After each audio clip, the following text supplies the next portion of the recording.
know we all want this COVID thing to end, and it will. The restrictions in place now won't last forever. Smart people are figuring out how to get vaccines to everyone, but it will take a little longer. Until then, we need to recommit and finish strong.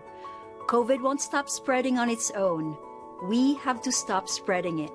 Meet with friends outside, social distance, and most of all, wear a mask. We're all in. Are you? Some people see just another local Utah sports app. Oh, wait, what? A local Utah sports app? Introducing the new KSL Sports app, powered by KSLSports.com, Utah's only all-in local sports app, connecting you with all the action you love. The latest news, insider analysis, podcasts from the pros, and so much more. Free. Available right now, anywhere you are. Download the free KSL Sports app today from your favorite app store. At UCCU, we do mortgages fast. Seriously fast. Just use your phone or computer to fill out UCCU's super easy mortgage application. You'll receive an instant pre-approval before you start shopping. Your completed mortgage file will be underwritten by UCCU's very own in-house professionals. Like us. Seriously fast. Buying or refinancing a home has never been this easy. Seriously fast and super easy. It's what I do. It's what I do. It's what we do. We love the new apartment. The natural light is amazing. Hardwood floors. There is a bit of a clogging problem.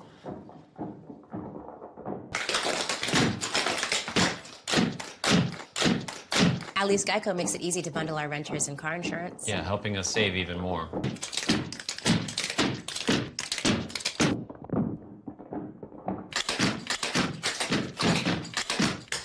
For bundling made easy, go to geico.com. Good evening and welcome to Wolverine Softball Field in Orem, the UCCU Crosstown Clash.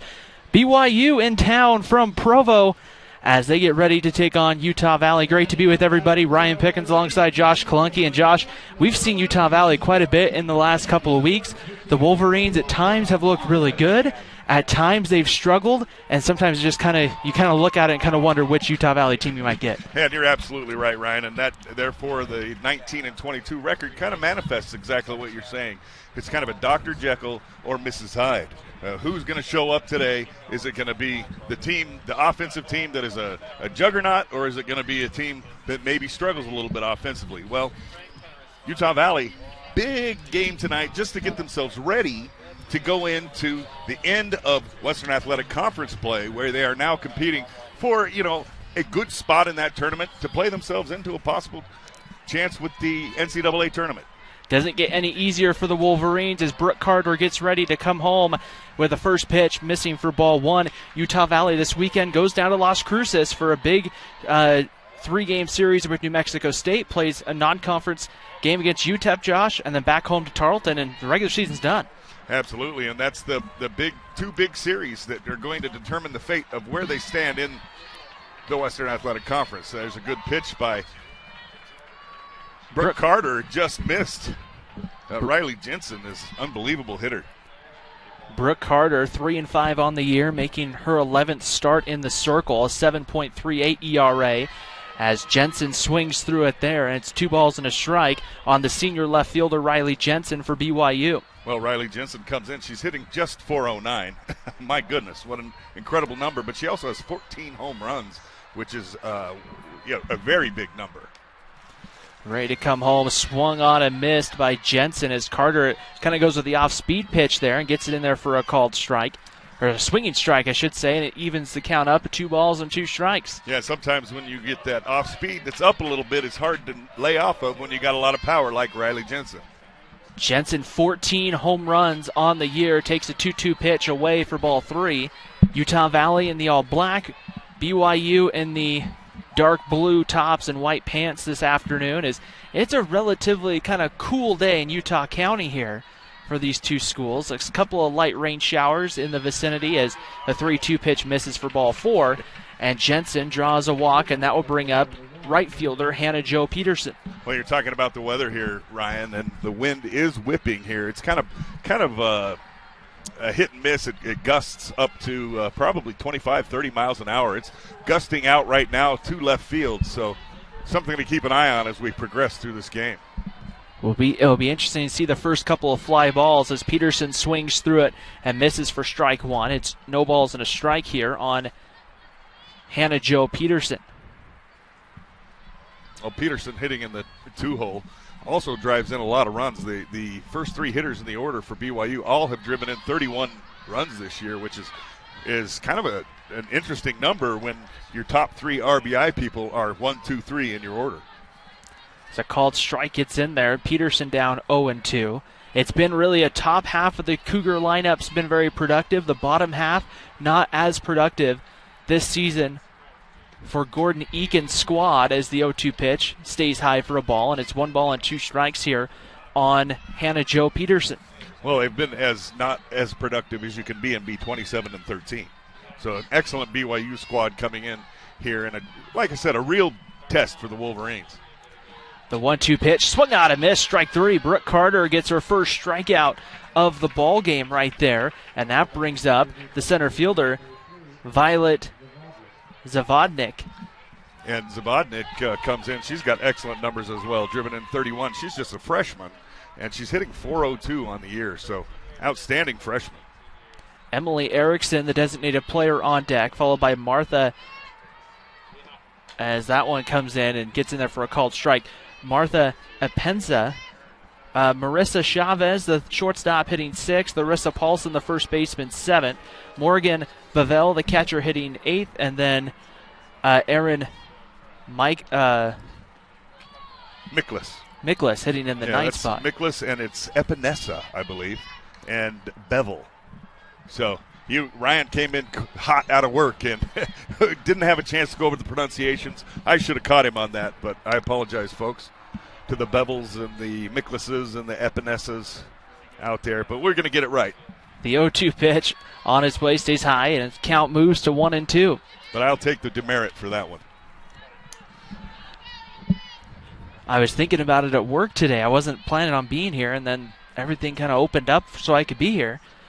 As we'll get ready for the 1-2 pitch, as that one is going to be fouled back, and the count moves to 1-2. A good-looking off-speed pitch there. So far, Brooke Carter has looked pretty sharp here today. She comes in with a 7.38 ERA, 3-5 on the year. So she's appeared in 42.2 innings for the Wolverines. Has struck out 39 in those innings. And there's a strike 3 right there to Zavodnik, and that will bring up the designated player, Emily Erickson. Well, actually, she struck out 40 and now 41, so outstanding job so far by Brooke Carter. And not an easy lineup to navigate, like you were mentioning, Josh. And Utah Valley BYU playing a couple of weeks ago over in Provo, an 8-2 win for the Cougars. And it seemed like every ball off the bat of a Cougar was an extra base hit in that game. They hit several home runs, hit several doubles. I think they may have had 1 or 2 singles in that game, but boy, oh boy, they can swing the bats, can these BYU Cougars. Swinging and missing right there is Erickson. It's no balls and a strike here on Erickson.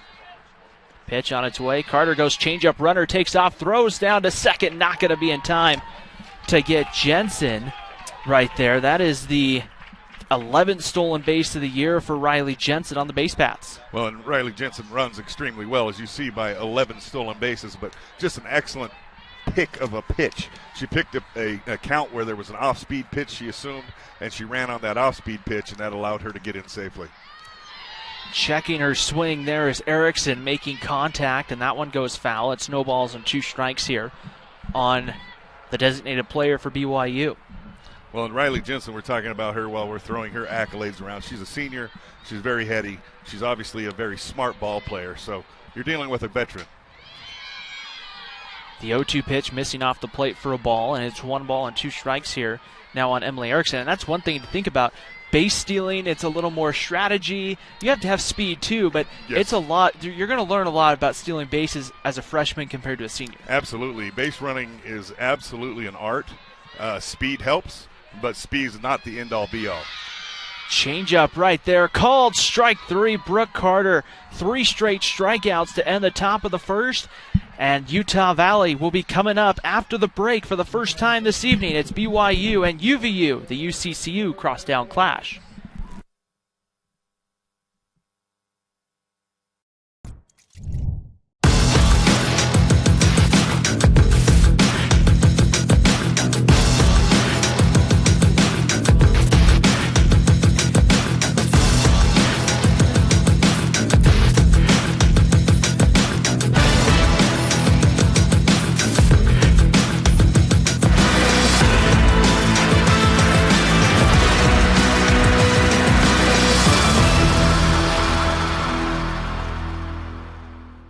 At UCCU, we do mortgages fast. Seriously fast. Just use your phone or computer to fill out UCCU's super easy mortgage application. You'll receive an instant pre-approval before you start shopping. Your completed mortgage file will be underwritten by UCCU's very own in-house professionals. Like us. Seriously fast. Buying or refinancing a home has never been this easy.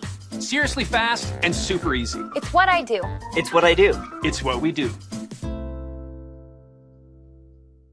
Introducing the new KSL Sports app, powered by KSLSports.com, Utah's only all-in local sports app, connecting you with all the action you love. Free. Download the free KSL Sports app today from your favorite app store.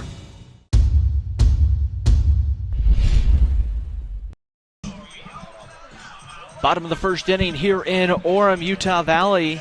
Getting ready to step in for the first time, Jade Miller, the junior right fielder, will lead it off, followed by Lena Robledo and then Beja Query, the catcher. 1, 2, and 3 in the Wolverine lineup. They'll be facing Carly Brown, the sophomore, comes in. The first pitch missing for ball 1.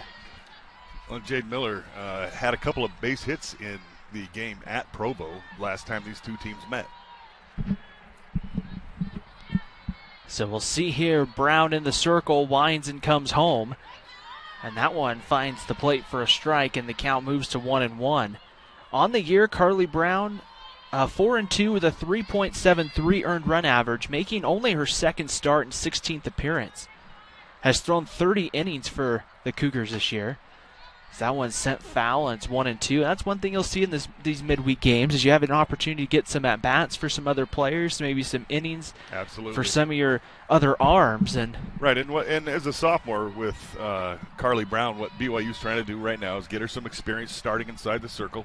She's only started one time, but she's been an extremely reliable reliever.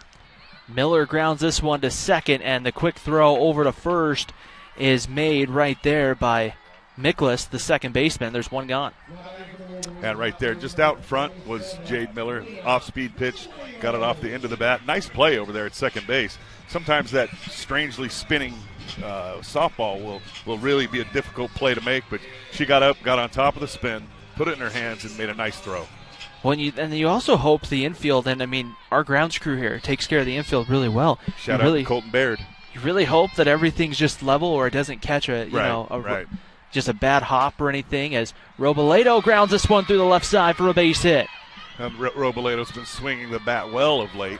Had a good series against Boise State. Had a nice game against Utah State where she had a 3-run home run. And she's really picked it up here of late. The last couple of weeks, she has done an extremely good job, not only at the plate but also in left field. Beja Query, the catcher, stands in for Utah Valley, hitting .311 on the year with 4 home runs. You have to think for the Wolverines it would be nice to strike first here in this rivalry game. Absolutely. You're playing in a rivalry game, and you're at home, so you want to get off on a good start. And right now the Wolverines, 1 on, 1 out. Let's see what Beja Query can do at the plate here. Ready to come home, Brown. Winds and delivers. That one comes inside and hits Query right there. So now runners will be on at first and second, and a great opportunity for the Wolverines with Ryan Milliken coming to the plate, the leader for Utah Valley in home runs. Yeah, and the leading hitter as well. I mean, Ryan Milliken, she wakes up and she rolls out of bed hitting the softball, and this young lady, you do not want, when you're the opposition, you do not want her up with runners in scoring position, and here we are. Ready to go right here, the first pitch on its way, and that one settles in for a called strike. Just about the knees there for Milliken. It's a good pitch right on the outside half of the plate, and just a good take as well by Milliken. Not a lot you can do with that pitch. You tip your cap and look for another one. That's not the pitch, especially you're going to swing out the first pitch of the at-bat. Maybe Absolutely. 2 strikes, right. You might have to say, okay, I have to try to do something. Well, sometimes, those good hitters, they see something in that zone that they want it, and they can turn on that first pitch. But for the most part, you're right, Ryan. You want to look and make sure you get something in that zone you're looking at. Milliken there swings and misses, and the count moves to 1-2. And that's just the thing when you look at Ryan Milliken. that she's been able to provide Utah Valley is that kind of that threat in the middle of the order. Absolutely. This year. And every lineup needs some kind of pop there in the middle of the lineup. And she's got those 8 home runs, 29 RBIs, and just a steady influence all throughout the season. The 1-2 pitch, low and outside. Count moves to 2 balls and 2 strikes. 1 out, bottom of the first inning. Utah Valley threatening. And a very happy person as well, if you know her at all. Here's the 2-2 pitch on its way, fouled back. Good pitch there from Carly Brown. It just spoiled by Milliken, and you see a lot of that in softball. You see a good pitch, you spoil it, you foul it off, and you get to see another pitch. Sienna Sandoval on deck for Utah Valley, followed by Kyla Hardy and Madison Carr. The 2-2 pitch, fouled back, will do it again. Peyton Periggy hitting 8th, and then Danye Alberton, the shortstop, hits 9th. Well, at that time, Brown ran that ball up inside on Milliken, and something that she thought she could maybe yank out of the ballpark on the inside half, and it just kind of ran up in on her hands, and she did a good job of getting a piece. Here's the 2-2 pitch, again, fouled off by Milliken. Well, and that's a good strategy here, BYU. Brown goes inside, comes in hot inside, and then goes away, and Milliken continues to battle.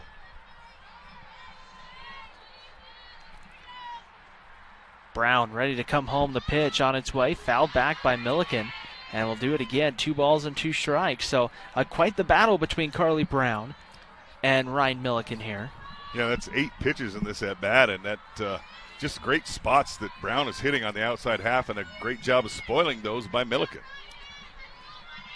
And the 2-2 pitch on its way, swung on and missed. Strike 3, Milliken there just chases a pitch that just kind of sinks out of the zone. And yeah, but absolutely, she came back inside, and again, as a power hitter, sometimes you like to see that ball down a little bit and see if you can drop your bat head on that thing, get that barrel out on top of it, and maybe yank one into left field. And unfortunately for Milliken, it kind of dropped out. It was a very nice pitch. Sienna Sandoval hitting .294 on the year, takes the first pitch in there for a called strike, 0-1. Hitting in the 5 spot this evening for Utah Valley. It's past 5, I can say the evening, right? Yeah, absolutely. It's 5 o'clock somewhere. That's what we say when we're golfing. I'm not sure what that means, but somebody says it to me. Here's the 0-1 pitch, missing for a ball, and the count moves to 1 ball and 1 strike here on Sandoval. 2 runners on for the Wolverines. Usually I hear that from Ben Schroeder. It's 5 o'clock somewhere.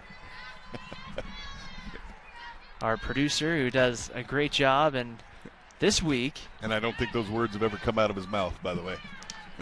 And, Ben, this week has to just be at one event at a time. And a couple weeks ago was softball. He was here, back to baseball, back to softball. Over to soccer. Yeah, guy was an animal. I know his wife loved it. She didn't get to see him for like 3 weeks. 1-2 pitch on its way. That one misses for a ball. 2 balls and 2 strikes to Sandoval. My wife keeps asking me, aren't there more games you can go do? Sandoval ready to stand in for the Wolverines, looking for a clutch 2-out hit here in the bottom of the first inning. And 2s are wild here. 2 on, 2 outs, 2-2. And Sandoval makes contact and fouls it off the shin guards of the BYU catcher. And these are fun moments. This is the kind of thing that Sandoval signed up to play college softball for right here. Big moments. Big moment early in this game. Brown ready to come home. The 2-2 pitch stays high, ball 3. And the count goes full 3-2. And really, Utah Valley making Carly Brown throw a lot of pitches here in the first. She's really worked. But to her credit, she's worked very hard, and she's thus far has kept the Wolverines at bay. The runners will be moving here, Ryan. Up over 20 pitches. Sandoval back up the middle and into center field. Robledo rounds third. The throw is going to be late. It's 1-0 Utah Valley. Sienna Sandoval delivering her 21st RBI of the year. And Utah Valley with 2 on and 1 in.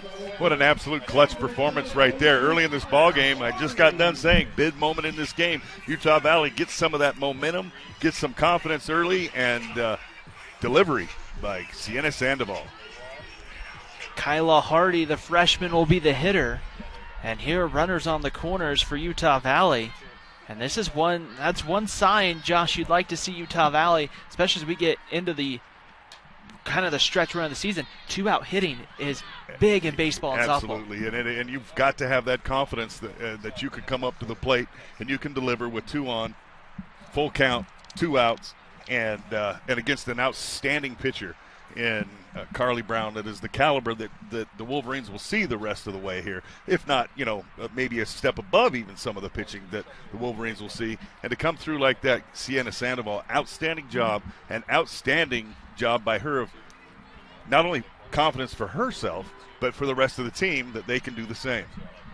When you look at BYU, the rest of the way, the Cougars in the West Coast Conference, but having an opportunity as that one settles in there for a called strike and moves to 1-1 right here on Kyla Hardy. Just pulling up the BYU schedule. 27-13. Hardy swings and hits that one well to left field. The question is fair or foul, and it's going to be fair, and it's a 3-run homer for Kyla Hardy. It's 4-0 Utah Valley here in the bottom of the first. Wow, I do not know how she got her hands on top of that ball, Ryan. That ball was up, and she got it up into the air, and I'm not going to say it was wind-aided, but the wind made sure that it was no doubt, and it was gone. She hit that thing straight up, and the left fielder kept going back. Everybody in the stands was on their feet going, get out of here. And it cleared the wall by a good 10 or 12 feet. Just a great job. Kyla Hardy, that's home run number 4 for her this season. Just wasn't sure if it was going to stay fair or go foul, and it was plenty fair. From my angle, it didn't look like it necessarily. Yeah, it was plenty fair, but really what it was kind of judging whether maybe or not it might die at the warning track. And my colleague Clint Berge next to me said, that's gone. And I didn't really go for that immediately off the bat. But I'll tell you, it really sailed out of here. Once the wind got a hold of it, it really took off out of here. So great job, Kyla Hardy. Madison Carr fouls the first pitch off. She sees it snowballs and a strike here on the junior center fielder, hitting .252 for the Wolverines. Well, now the Wolverines up early here with taking a 4-run lead with 3 hits and a walk. Just a great job by the Wolverines. That pitch missing low for a ball. It's 1 ball and 1 strike. After this ball game, BYU goes to Loyola Marymount this next weekend out in Los Angeles. And then Santa Clara the week after. As Carr grounds this one right back to Brown. She'll throw to first in time to get Madison Carr, but Utah Valley does the damage. 4 runs across at the end of 1 from Orem. It's 4-0 Utah Valley here on the WAC Digital Network. Right next to UVU, Wolverine Crossing is a premier award-winning student property in Orem. With nearly $5 million in renovations, Wolverine Crossing has the look and feel of luxury living, including contemporary upgrades and top-tier amenities. Wolverine Crossing supports a strong academic environment, whether you're on campus or online, and the resident assistant program is nationally recognized.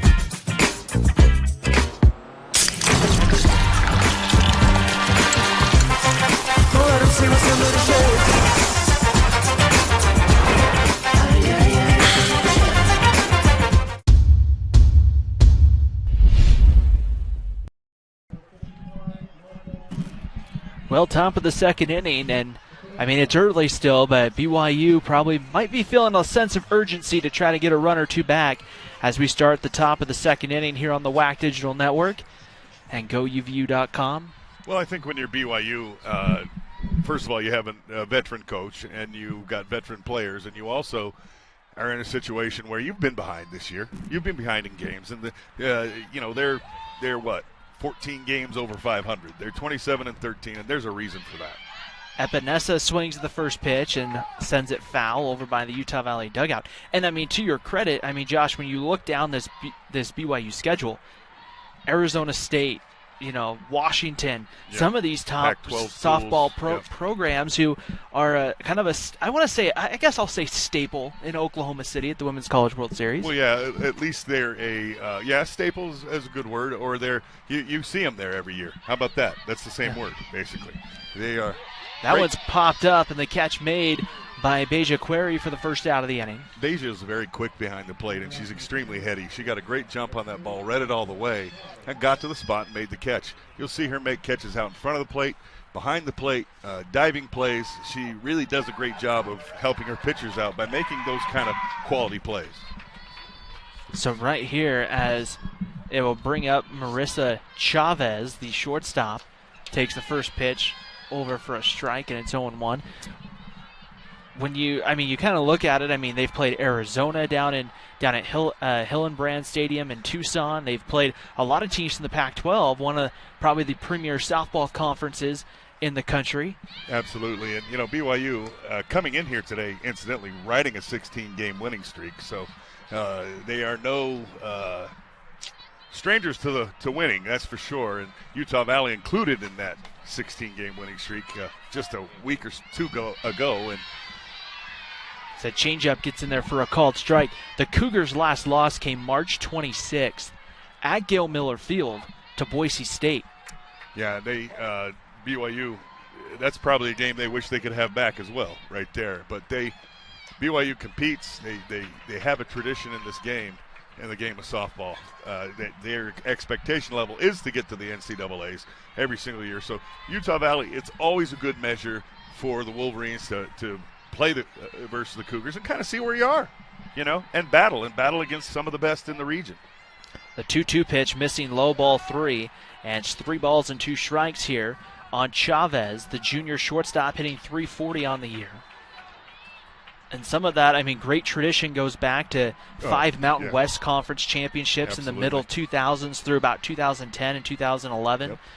3-2 pitch, high ball 4, and Chavez is on here to start the second with 1 away. But one thing people don't really realize either, Gordon Eakin, the BYU head coach, in his 18th year, almost 700 career wins at 685. He might actually be over 700 now that I think of it, with their wins this year. Yeah. But he's won a couple games. He's also been an assistant on the U.S. national team. Yeah. Those are great points.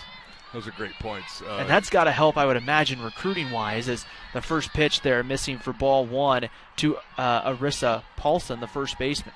Well, absolutely it does. Those things are huge in recruiting. If you're a young lady and you have aspirations of that kind, you want to come to play for somebody like that. The 1-0 pitch missing outside for a ball, and it's 2 balls and no strikes. And Utah Valley, on the other hand, has Coach Mae Johnson, who was a stalwart on that national team and who has been an incredible player for the USA softball program. And so you've got the younger versus the more experienced.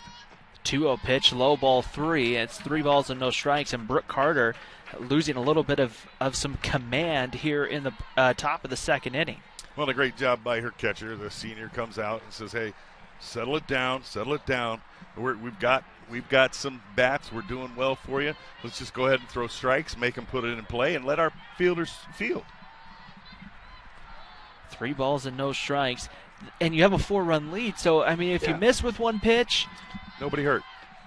The 3-1, that one's over for a called strike, and it's 3-1. Now, I realize the pitchers never want to give up runs, but, but none of us do. But, my life is full of giving up runs, and they're all earned. But, I know exactly what you mean, Ryan. Nobody wants to give up runs. As right there, Beja Query runs down the pop-up for the second out of the inning. And almost even more so, nobody wants to give up runs where they walk people, where they hit people by pitch. Those kind of things that are those unforced errors that pitchers feel like they can control more so than, the other situation where somebody gets a base hit on a good pitch. You tip your cap and say, "Hey, nice job," because that's the battle. That's these whole games, these softball. It's mano y mano. Morgan Bevel takes the first pitch in there for a called strike, and it's 0-1. See, in this situation, you have to look at it. Morgan Bevel, she's got a job to do, and Brooke Carter has a job to do. And one of them's going to lose at the end of this at-bat. And that's just kind of how these sports work, and it's one of the things that draws as she swings through one there, and it's now 0-2, but that's what draws the athletes to this game, is that competition level right there. Carter ahead 0-2, looking for the final strike here of the second inning. Change up, close, but misses for ball one. 1 ball and 2 strikes. Whew, that was a pretty nasty pitch right there. Really, I'm not sure how that Bevel was able to lay off that, but she was, so a great take by her. The 1-2 pitch on its way, and that time it will be called strike 3. Bevel down on strikes, and that ends the top of the second inning. It's a 4-0 lead. The Wolverines will try to see if they can add to it after the break here on the WAC Digital Network.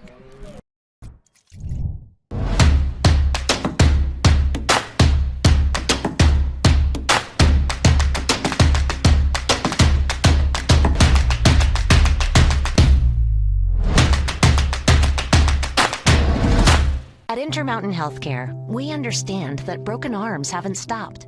Babies continue to be born, emergencies continue to happen, and doctor visits are still needed. At Intermountain Healthcare, we've put the measures in place to safely care for you in these difficult times. So please don't put off the care you need, especially for stroke-like symptoms, chest pain, difficulty breathing, or other urgent care. We're here for you. Visit intermountainhealthcare.org/here-for-you to learn how to get the care you need.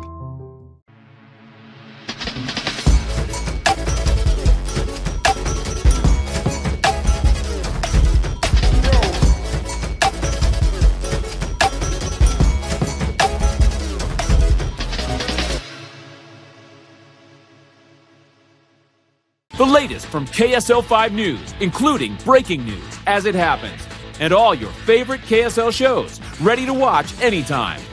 Download the free KSL app right now on all your favorite devices.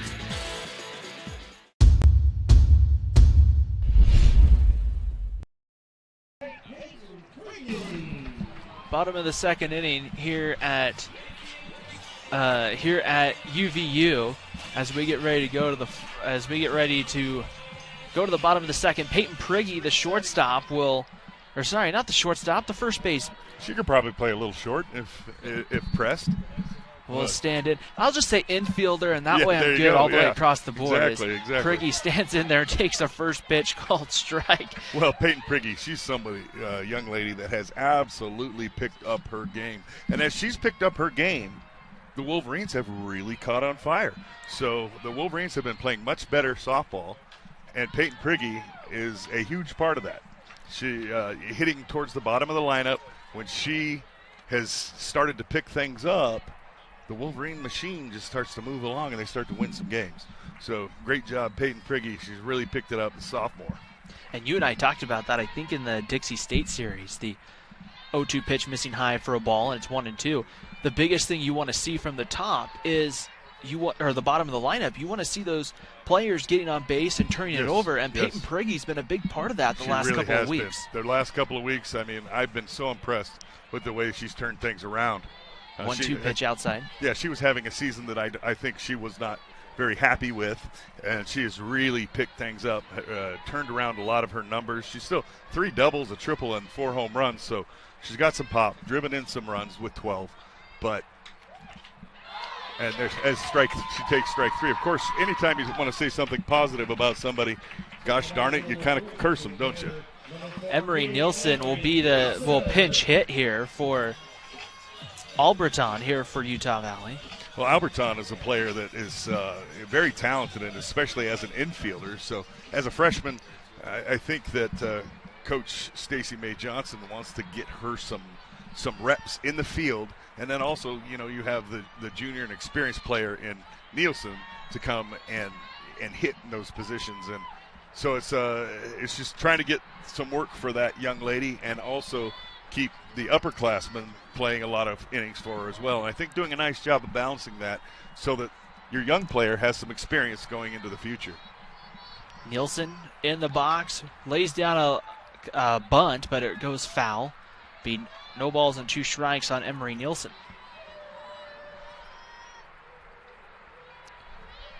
On Emery Nielsen, she's a crafty slashing hitter that moves up in the box, which I absolutely do not understand how I could never hit like that with my feet moving. The 0-2 pitch, missing for a ball, 1 ball and 2 strikes. Of course, I don't do much well with my feet moving. I was going to say, like, I didn't hit good enough when my feet were just in the box growing up. Exactly. You know. But I could draw a good walk. Yeah, I had a good vision of where the strike zone was. Yeah, boy. The 1-2 pitch on its way. That one missing for a ball. And it's 2 balls and 2 strikes. That's even harder to me as she goes towards the pitcher to see that ball is rising. And so it's just these young ladies that are able to slash hit successfully. It's just an incredible talent. Here's the 2-2 pitch on its way. Nielsen grounds this one. Epinesa fields it and throws out the quick Nielsen right there. Epinesa had to just quickly kind of get that ball from the glove to the hand and throw. Well, that's definitely a softball play right there.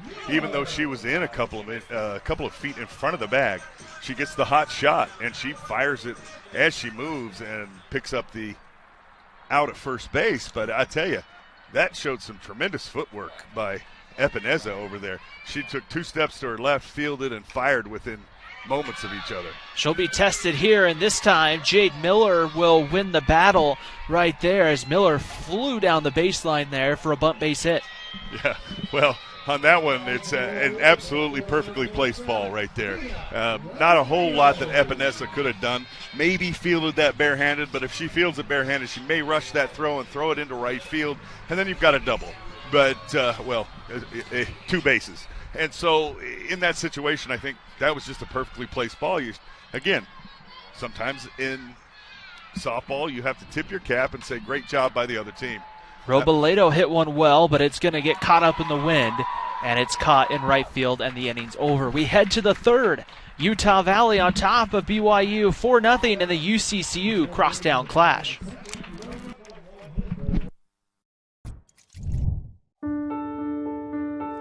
We can stand together by standing far apart. Stay 6 feet apart from other people.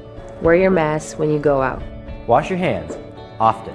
If you feel sick, stay home. Be respectful of others. The choices you make are critical. By protecting yourself, it helps protect all of us. Your actions can save lives. What we do now will shape our future. Stay safe. Join the Wolverine Club, a simple message with a major impact. Finds the back of the net for the Wolverines! Support student athletes like former Utah Valley University women's soccer star, graduate, and Rhodes Scholar finalist Hannah Bruce. Not only is Hannah the first UVU student athlete to be a Rhodes Scholar finalist, she is currently studying to earn a master's degree in neuroscience at the renowned University of Oxford in England. Support the next Wolverine Rhodes Scholar finalist by joining the Wolverine Club today.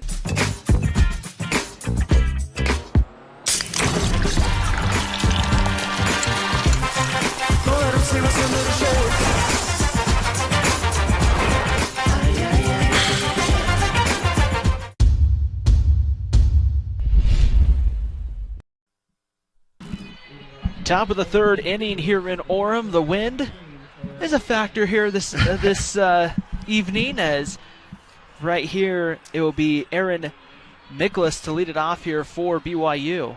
Well, the wonderful part about the wind here is that we have a nice plastic tent to keep us nice and warm here at Utah Valley Softball Stadium. Stadium is a word we use very loosely. Riley Jensen and then Hannah Jo Peterson to follow Miklas here. Brooke Carter back to work, then delivers a strike 1 to Miklas. And for all the BYU fans that may be watching with us this evening, Miller Park, I mean, my goodness. You know, that is top notch in this country. And so Utah Valley, you know, battling to try to get to that level, but right now have what we have. The pitch there settles in high for ball 1. 1 ball and 1 strike here on Miklas. Yeah, that is a great facility they have. Utah Valley's baseball facility, a wonderful facility, and Utah Valley's softball facility hoping to catch up as soon as possible. The 1-1 pitch missing low and away for a ball. It's 2 balls and a strike here on Miklas. And some of those things come with time, right? Yeah, absolutely. You know, Utah Valley, might I remind you, has been an official. There's a ground ball back to the pitcher. Nice, well done by Brooke Carter to field her position there. You've got to make sure you get field that ball, first of all, but then you've got to take your time, breathe, and make that throw. Sometimes pitchers, especially when you notice it hit her a little bit, she had to recover it, may throw that ball into the dugout. They throw it down the line. But nice job, Brooke, to keep her composure and make that throw. But Utah Valley now, and it's just its 12th year of official NCAA Division I competition. Riley Jensen stands in the box for the second time this evening, takes the first pitch called strike. Jensen walked in her first plate appearance. Yeah, this young lady is about as fun to watch as there is a softball player in the country. The way she swings the bat, the way she runs, the way she plays the field, the way she hits for power. There takes a called strike. It's quickly 0-2. A senior from Idaho Fall.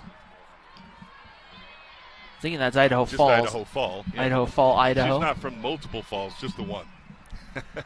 A misprint on the BYU roster says Idaho Fall.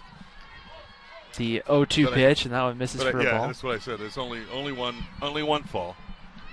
Right there, as standing in here. 1-2 count here on Riley Jensen. There she kind of checks her swing. Did she go? Appeal to third. And I'm not sure Riley Jensen would agree with that call, but hey, it works, right? Riley walked back. She was a little bit like, oh, nice call. 2 balls and 2 strikes. Nonetheless, we are where we are. Jensen showing bunt right here. And the 2-2 pitch right on the corner, missing for ball 3. And the count goes to 3-2 on Riley Jensen. Well, that pitch looked good from our vantage point. We're over here on the third base dugout, so of course it looks good, but ran a little bit outside and away from the hitter, Riley Jensen. So the 3-2 pitch, Carter comes home, swung out and missed, strike 3.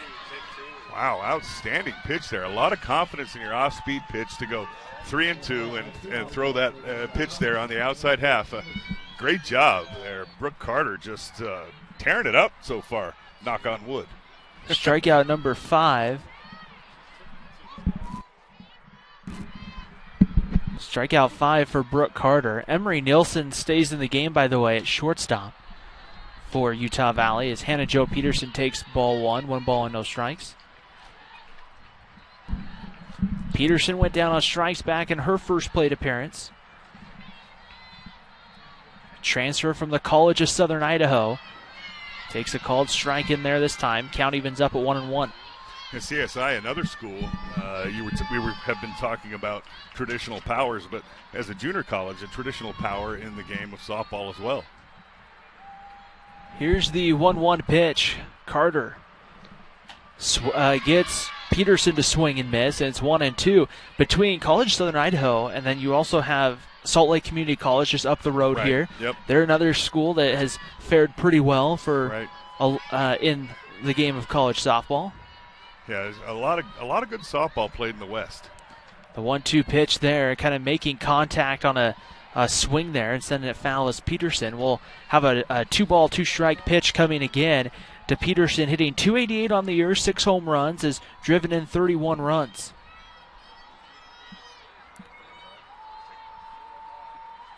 Yeah, she started 37 games this year, so definitely.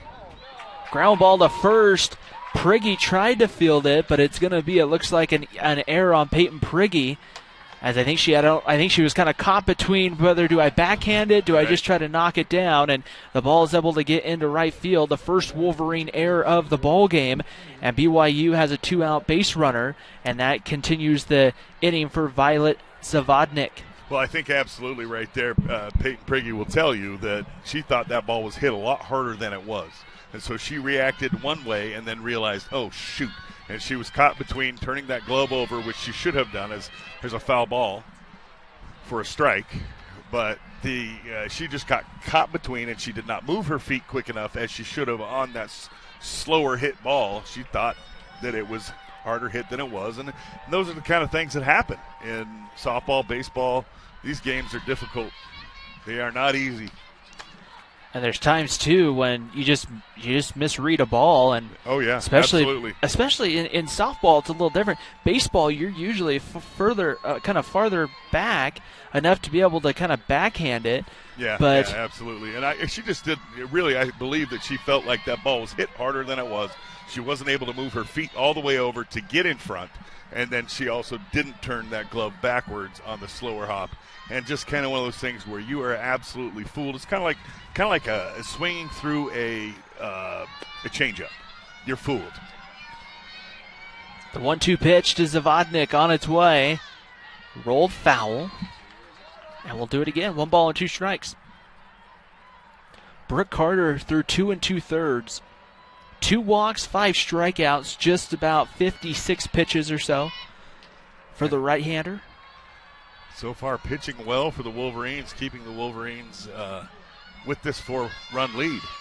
Zavodnik sends this one foul. We'll do it again, 1 2.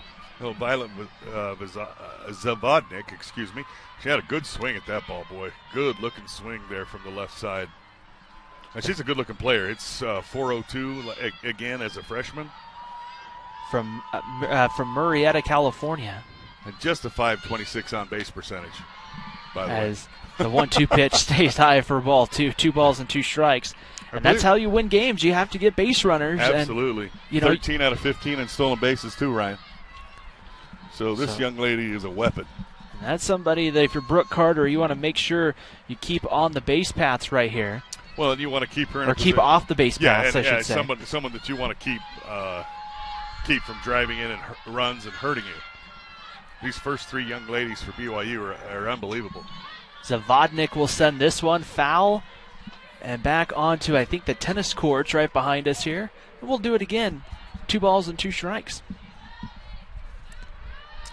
2 outs, top of the third. 4-0 lead for Utah Valley. The Wolverines scoring 4 across in the bottom of the first inning. Murrieta, California, beautiful place.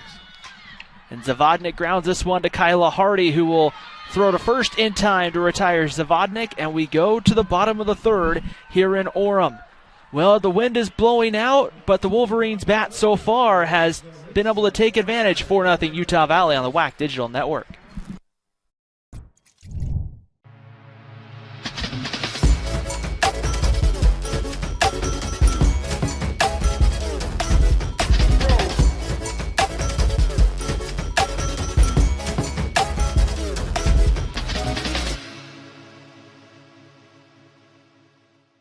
At UCCU, we do mortgages fast. Seriously fast. Just use your phone or computer to fill out UCCU's super easy mortgage application.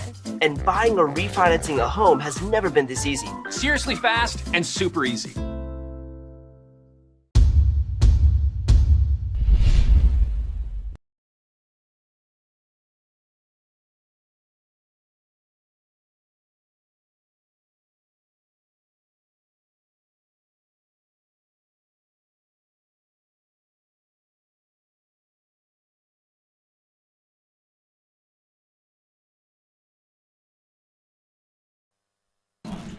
Bottom of the third inning here in Orem on a crisp and cool evening for softball. And we talk about the Western Athletic Conference announcing a few months back that they were going to expand, and you kind of see some additions coming into the WAC next year with Abilene Christian, Lamar, Sam Houston State, Stephen F. Austin. And then Southern Utah comes in the 22-23, I believe, as well. So they will add 12 teams will be in the WAC for softball. Well, anytime you bring in a bunch of teams from Texas in softball, or you bring them in baseball, or you bring them in track, you bring them in, well, let's just keep naming the sports. These Texas teams, they bring a lot of fire, man, and they're good squads. Beja Query was hit by a pitch in her first plate appearance and takes a called strike, and it's 0-2 here as we've seen Carly Brown kind of settle in after the first inning right here. So we'll see what Utah Valley does with 3, 4, and 5. Query, Milliken, and Sandoval coming up. Yeah, and Carly Brown, a great-looking right-hander here for BYU, and she's got great numbers. She came in having thrown 30 innings, strikes out a lot of people, doesn't walk a ton, Opponents hitting only 283, so she's got great numbers. There's a ground ball into right field for a base hit. Wow. And the leadoff hitter on for the Wolverines here in the third, and that will bring up Ryan Milliken. Well, and just a great job right there. A little bit out and away from her. She kind of got that bat head out and just shot it, hard shot into right field, where the second baseman just not able to get to it was Miklas. And a clean single into right field to start things off for the Wolverines. And we'll see what Utah Valley does here with Ryan Milliken, the designated player, strikeout victim, back in her first plate appearance. I've been thinking a little bit about the WAC expansion this week. As the first pitch comes, Milliken swings and lifts this one to center, but right at Zavodnik, who makes the catch for the first out of the inning. She got jammed a little bit on that, Ryan, and just not able to really get all of her power behind that ball and just popped it up. So good pitch by Carly Brown.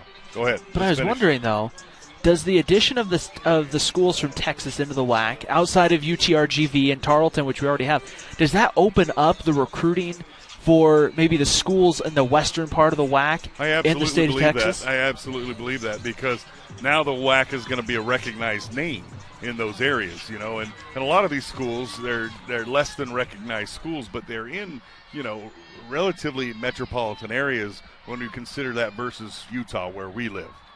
Sienna Sandoval swings to the first pitch and grounds this one into center field for a base hit. Utah Valley will kind of play station to station right there as just a ground ball finds the right spot through the middle. Well, and you don't want to try to challenge the arm of Violet Zavodnik out in center field, and she was up on that ball quickly, and so just smart base running, go station to station.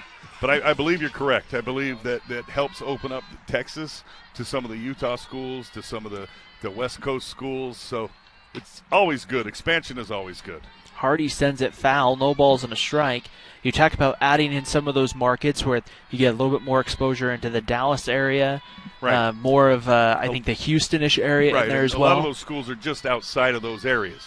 They're, it's Orem to Salt Lake City kind of situations. And so these kids are playing against top talent.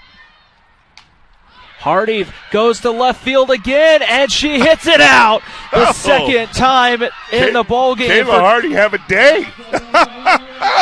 And it's a 7-0 lead for Utah Valley. That one identical to the first one.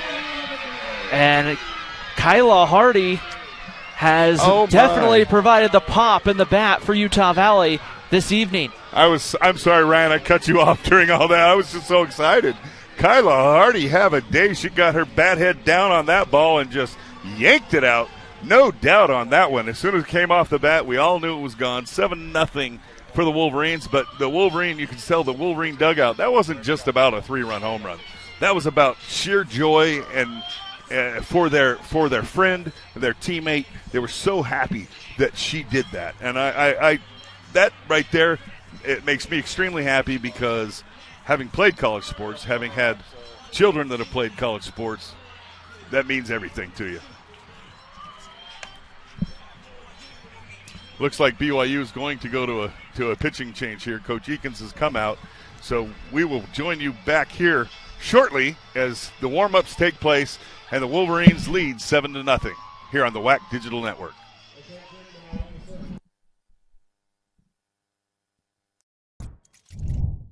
How does Costa Vida create the ultimate sweet pork burrito? We start by following our award-winning recipe, one that calls for everything to be made fresh, from scratch every day. Like our beautifully braised pork, seasoned beans, savory sauces, and delicious cilantro lime rice. Even our tortillas are cooked to order. It's a difference you can taste. Treat yourself to the ultimate sweet pork burrito, only at Costa Vida.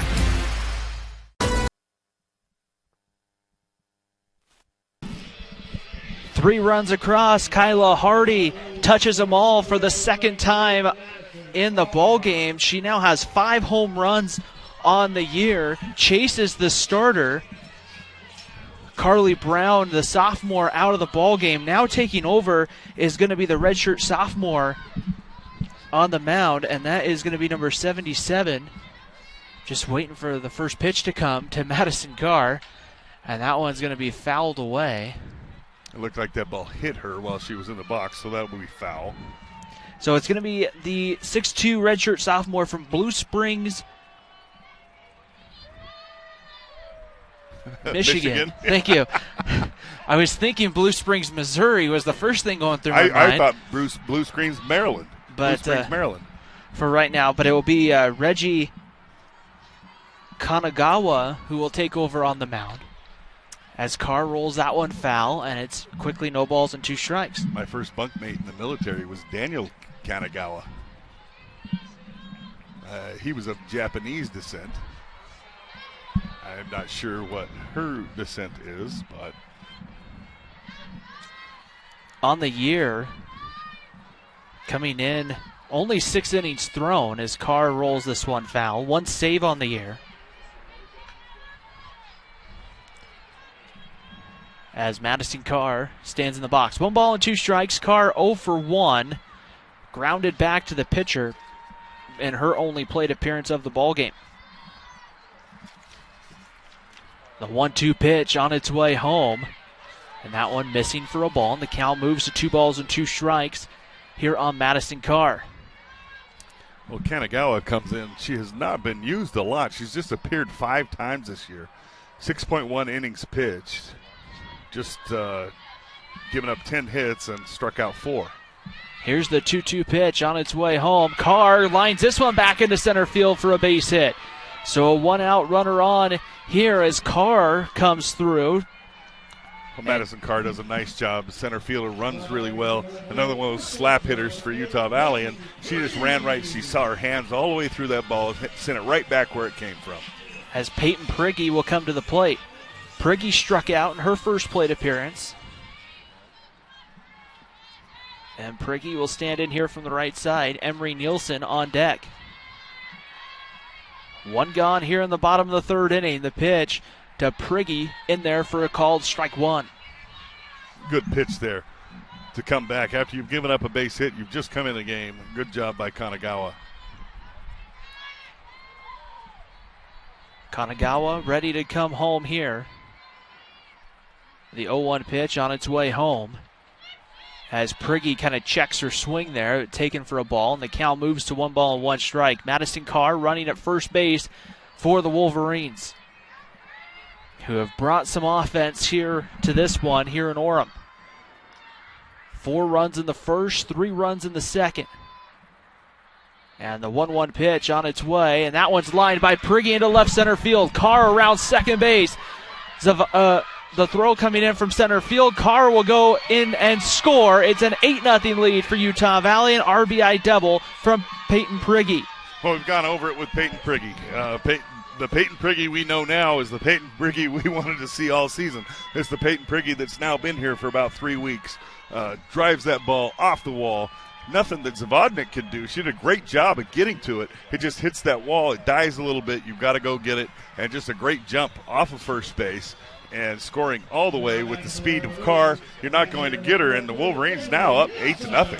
I thought Zavodnik would have a play on it to maybe keep Carr at third, or maybe Utah Valley would say, hey, let's not, with 1 out, let's not try to push it. Yeah. You know. But I think right there, it's you have the speed of Carr, the center fielder, and she just runs so well. Got a great jump on that ball as well. So great job, Madison Carr. Emery Nielsen takes the first pitch low for ball 1. 1 ball and no strikes. And I'm so pleased to see Peyton Prigge just continue to hit the ball, because fine young lady, and just got that confidence going back up, and it's just coursing through her veins. Coursing. That would be me. I curse. It's coursing through her veins. The 1-0 pitch about ready to come home here to Emery Nielsen. On its way home right here. Bunt laid down, but rolls foul, and it evens the count up at 1 ball and 1 strike.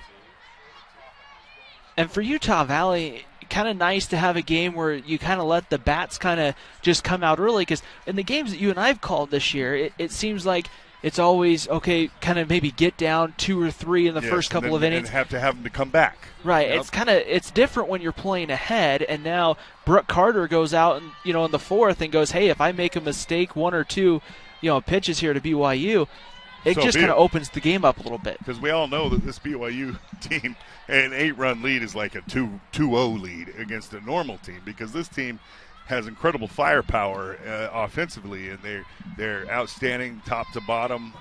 Just a great, well-coached team as well. So you're never safe against BYU, not at all.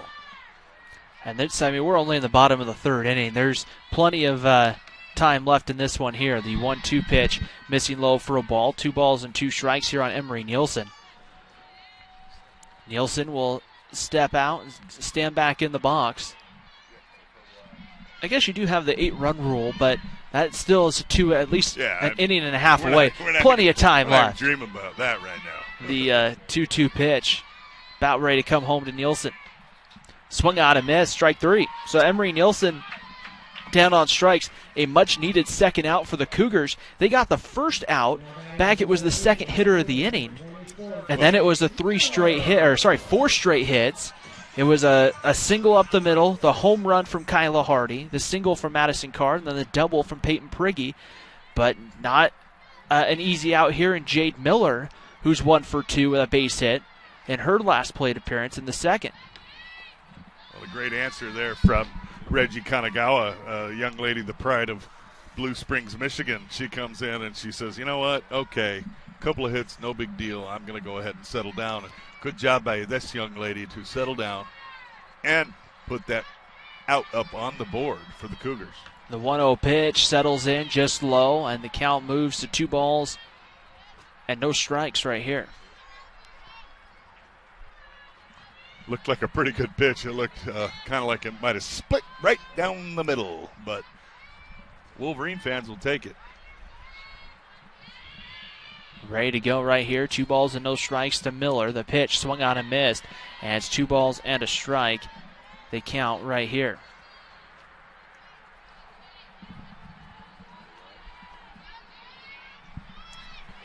So ready to go. 2 balls and a strike. The count here on Jade Miller.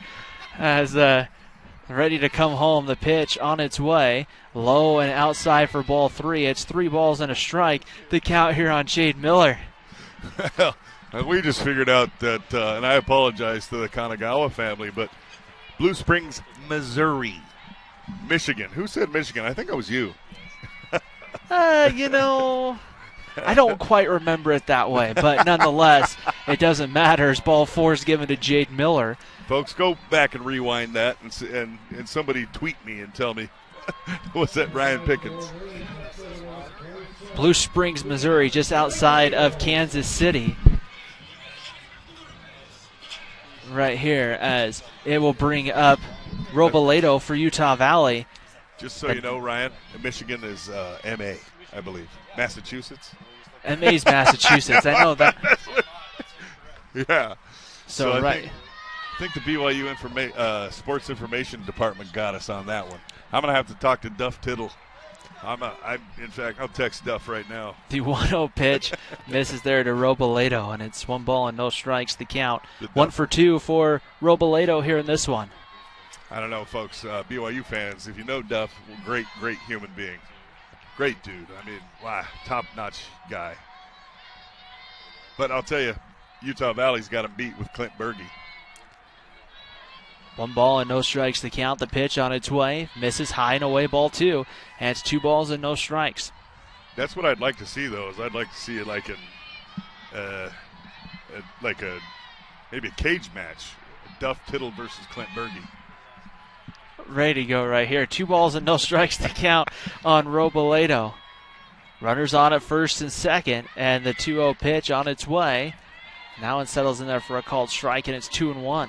Undercard would include Ralph Zobel against no, not against James. Against we have some great, really between DJ both. Smith. DJ Smith and Ralph Zobel would be on the undercard. The 2 balls and 1 strike the count here on Robledo. And the pitch on its way. Fastball, high ball 3, 3 balls and a strike. BYU and UVU don't play each other a ton, But because they're so close, there's a lot of people within the two departments that know each other. Absolutely, and a lot of BYU people went to Utah Valley. A lot of Utah Valley people went to BYU. We all live in the same communities.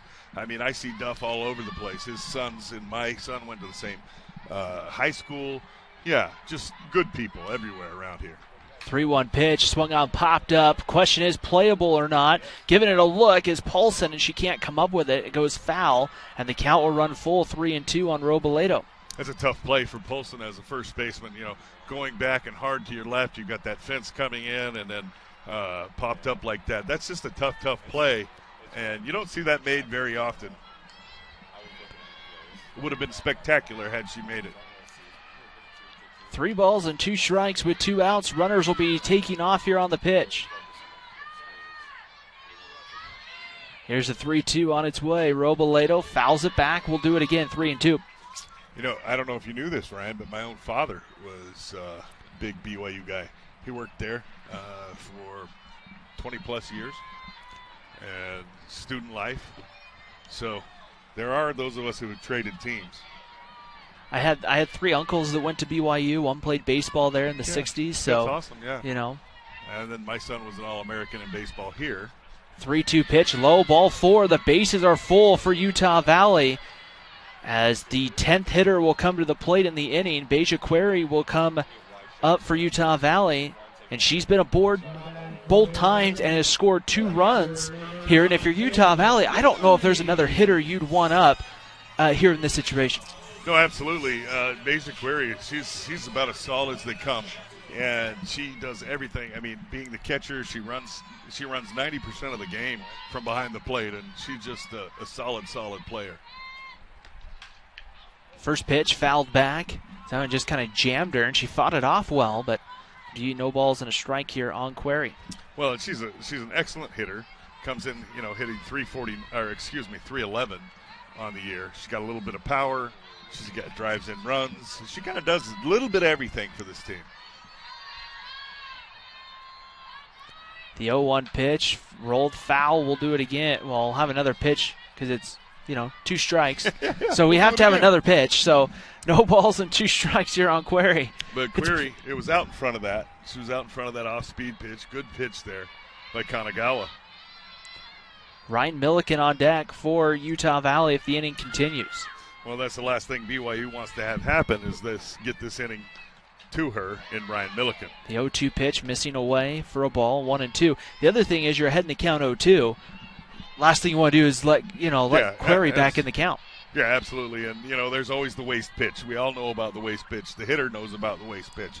So that ball was a little bit of a waste pitch, a little too wasted to be effective. The 1-2 rolled foul over by the BYU dugout. That's another off-speed pitch, and just a good job by Query to get out. She was out front, slowed that bat head down just enough to foul it off into the BYU dugout.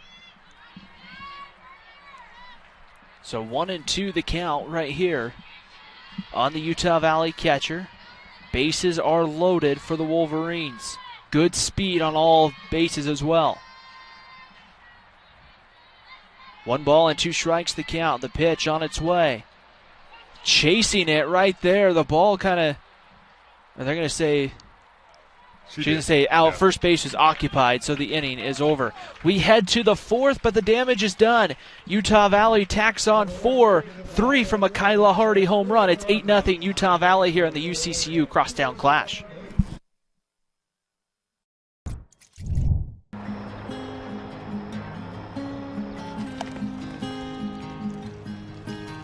I love this view.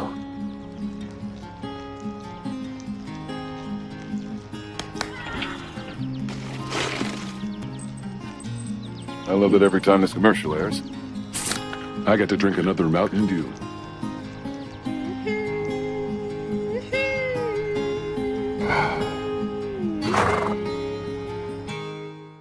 UCCU is both a credit union and a full-service mortgage company. Which means that UCCU always provides the lowest rates and lower insurance premiums than other lenders. When your mortgage rate and insurance premium are lower, your monthly payment is also lower. It's just science. That's more money you can put into your home. Or back into your pocket. So if you're thinking about buying or refinancing a home, talk to us. The credit union that's been putting people over profits for over 60 years. It's what I do. It's what I do. It's what we do.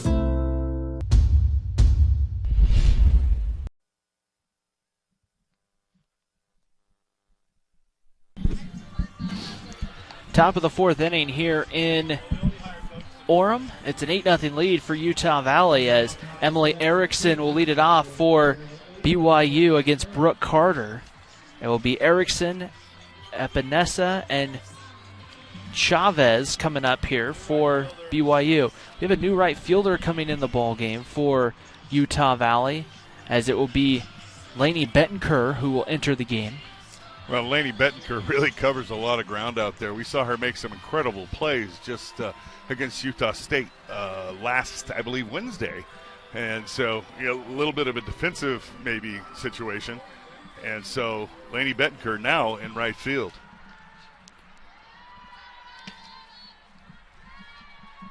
Brooke Carter back to work in the circle. Pitch on its way, settles in there for a called strike, and it's 0-1 here on Emily Erickson. Well, Erickson is a player that if you look at her numbers, she's only really started 4 games. I guess this would be the 5th of the year for her, and she still has 3 home runs and out of her 5 hits. So she's got some pop, this young lady. Oh, and high to the backstop for a ball from Brooke Carter, and the count evens up at 1-1. Carter just over 60 pitches, but we'll see in the second inning, Carter kind of maybe lost some command with a long rest in the dugout as Erickson swings and misses there. It's 1-2. Well, it is a chilly night. You're playing what amounts to be a rival, and so you got some nerves, you got a lot of things going on, and then you sit in there for an extended period of time. It can be easy to kind of get off your game. Ready to go. Here's the 1-2 to Erickson. Swung out and missed. Strike 3. So the 6th strikeout for Brooke Carter. The second time she's gotten Erickson on strikes, and that will bring up Martha Epinesa, the third baseman. Yeah, Epinesa, she's an impressive hitter. She's an impressive fielder as well. She just shows she's very nimble at third base and shows some great feet. So let's see what Brooke Carter can do with Epinesa here, and that ball is in the dirt and hits her. So they're going to give Epinesa first base. Well, that's the best kind of HBP right there, hit by pitch when it bounces first. That's the softest one you can get, and that's just a ball that obviously got away from Brooke Carter, and BYU now with 1 on and 1 out. So Marissa Chavez, the shortstop, will stand in. And the pitch settles in for ball 1. 1 ball and no strikes here on Chavez. And Chavez has great numbers. She's 340 with a 382 on-base percentage. So she's started about half the games for the Cougars, a little bit more, and she's a very steady presence in their lineup. Carter comes in. That one's hit well but foul for a long strike 1. Yeah, that ball was ripped into the corner there, and fortunately for Utah Valley and Brooke Carter, that is just strike 1. That's kind of the at-bats that Josh was talking about, and he said, hey, this game's far from over. Oh, absolutely. Here you go right here, and BYU with 1 out, and they've got a runner on. The pitch swung on. This one's hit well and foul. That one leaves the... Yeah, that ball would have been out of the ballpark. Yeah, it would have been out of the ballpark had it been fair. But again, long strike 2. Brooke Carter ready to go to work right here, 1-2. Working on 6 strikeouts on the evening.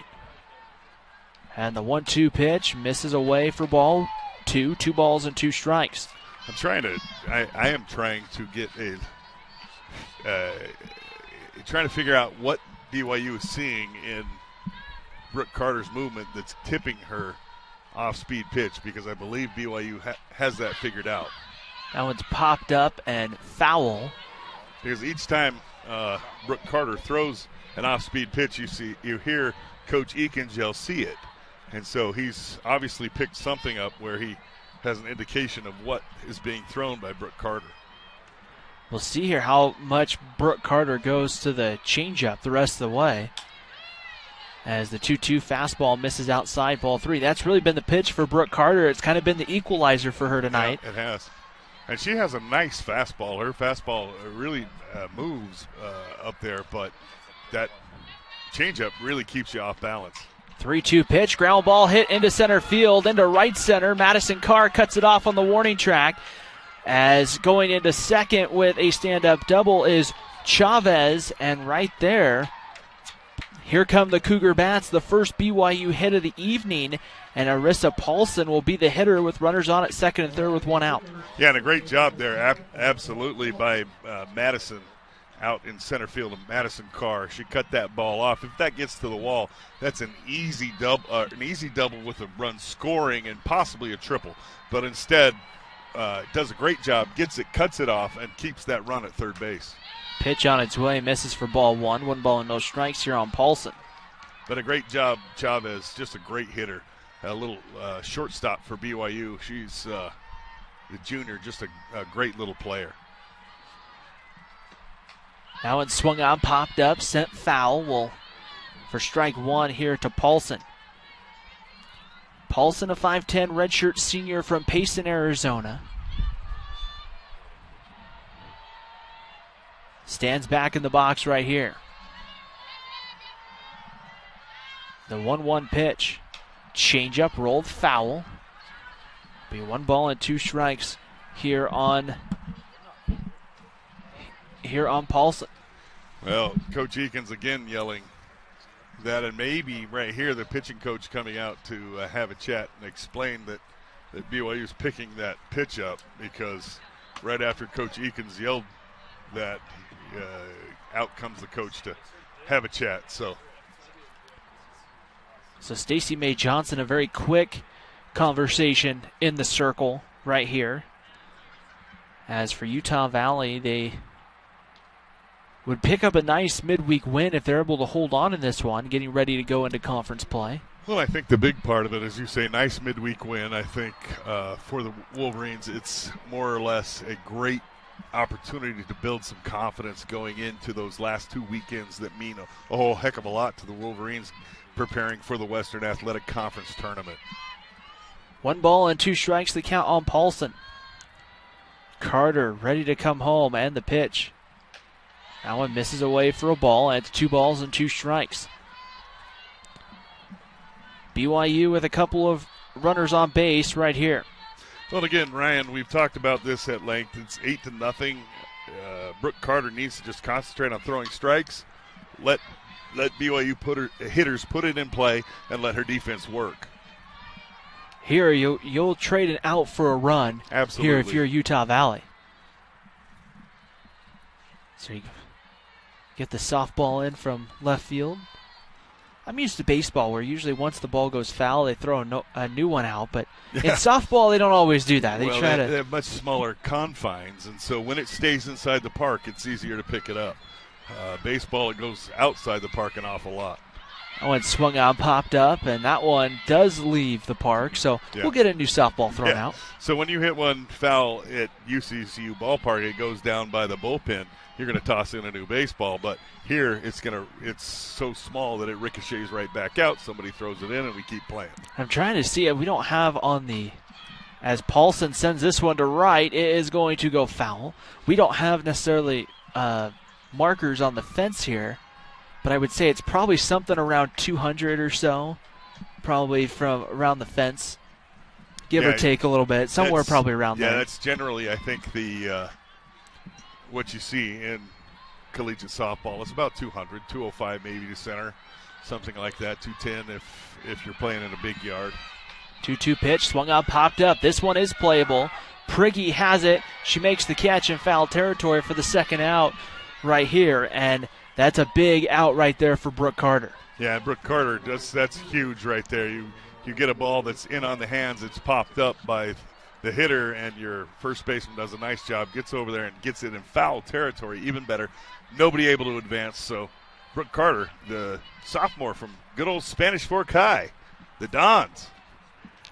Morgan Bevel stands in and takes first pitch low for ball one. 1 ball and no strikes. Bevel went down on strikes back in her first plate appearance. Right there. Carter ready to come home the pitch. Foul back to the screen. Count moves to 1-1. As you know, Ryan, you've done probably a lot of Spanish Fork games over there in your neck of the woods for what's the station out there? For Spanish Fork 17 or SFCN. Yeah, SFCN out there. And they are their softball program is an absolute juggernaut out there. The 1-1 pitch, low for a ball, and the count moves to 2-1. Yeah, they just got a new athletic director. My good friend Jesse Roberts takes over as athletic director at Spanish Fork High. It's 2 balls and a strike here on Bevel as she swings, hits this one to left, and that one is going to be caught, and that will end the inning right there. So it's one of those kind of nights, if you're BYU, you hit the ball hard in play, and somehow it finds the glove of Ryan, the that one defender. was foul, and so what a wonderful play out there by Robidello. It's hard, folks, hard for us to see it out there, but a great diving play, Robidello in left field, and we'll go ahead and we'll be back here in 30 seconds.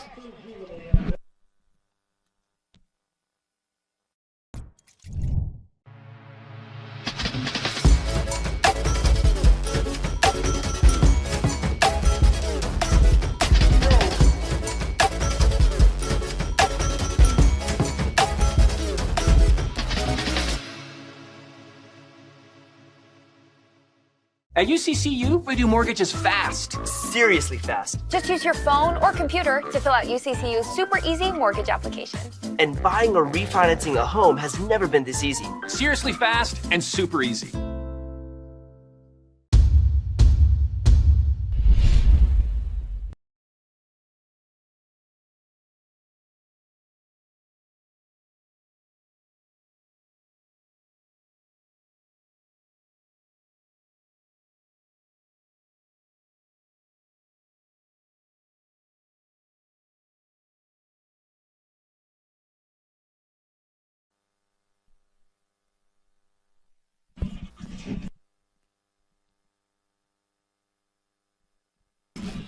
Bottom of the 4th inning here in Orem, an 8-0 lead for Utah Valley. And right now, the Wolverines are 3 defensive outs away from beating Utah Valley, beating BYU right here.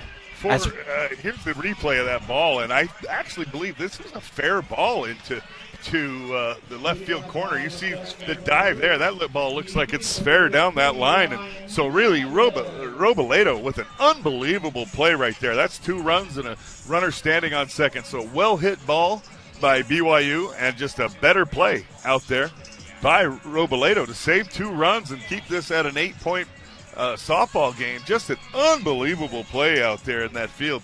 And it was tough for me to see. We have to get up and lean out there to see it.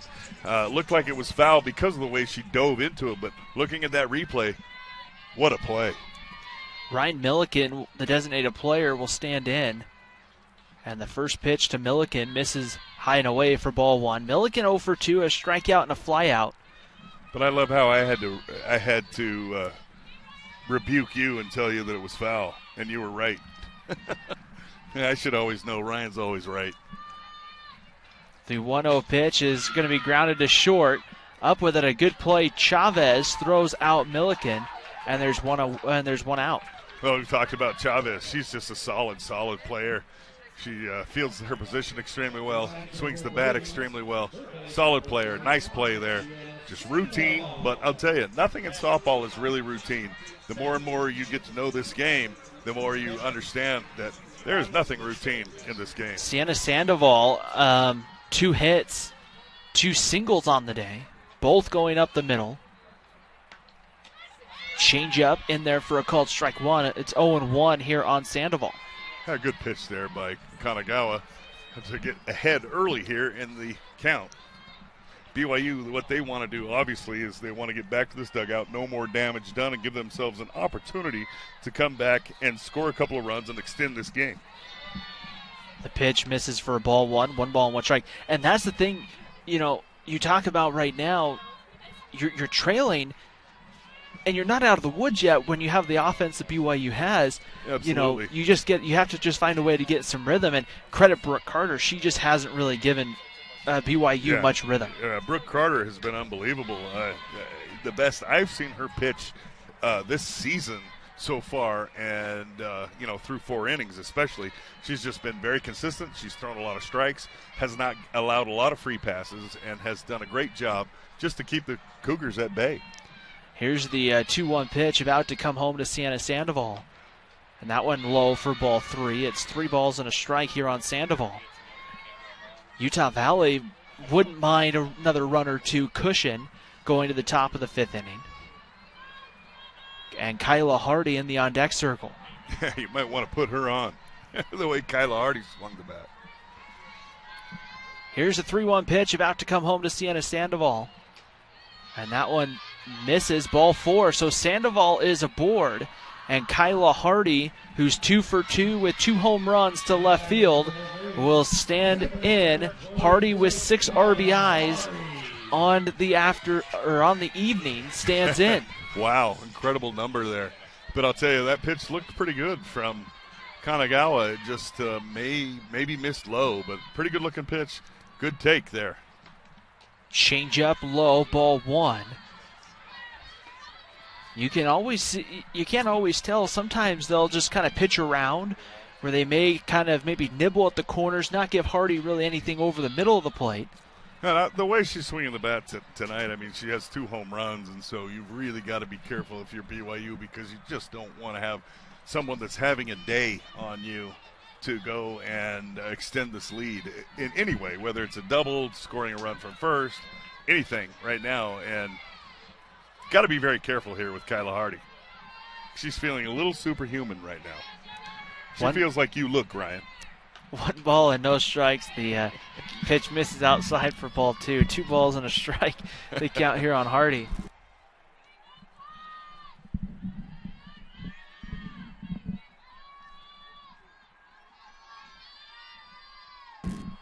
Right here as Hardy stands back in. The pitch on its way. There's a soft bouncer to short. They get the out at second. The turn to first in time for a 4-6-3 inning-ending double play.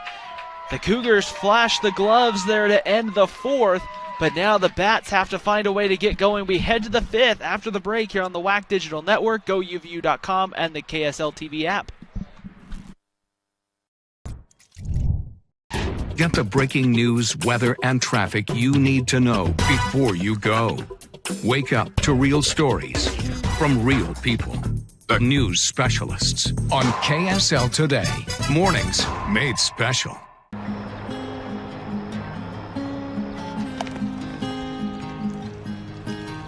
I love this view.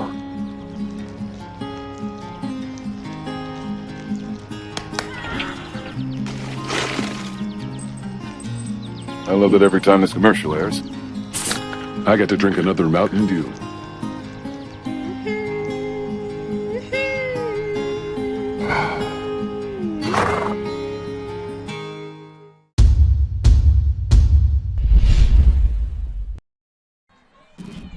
Top of the 5th inning here in Orem as Utah Valley leading BYU 8-0. Utah Valley 3 outs away from getting a win over BYU, snapping the 16-game winning streak for the Cougars.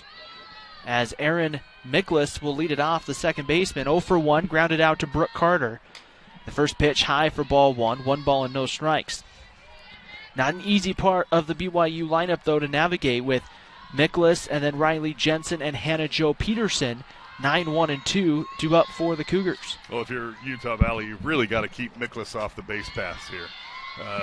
Speedy, talented player, just turned a beautiful double play there at second base, which you don't see a ton of here in softball.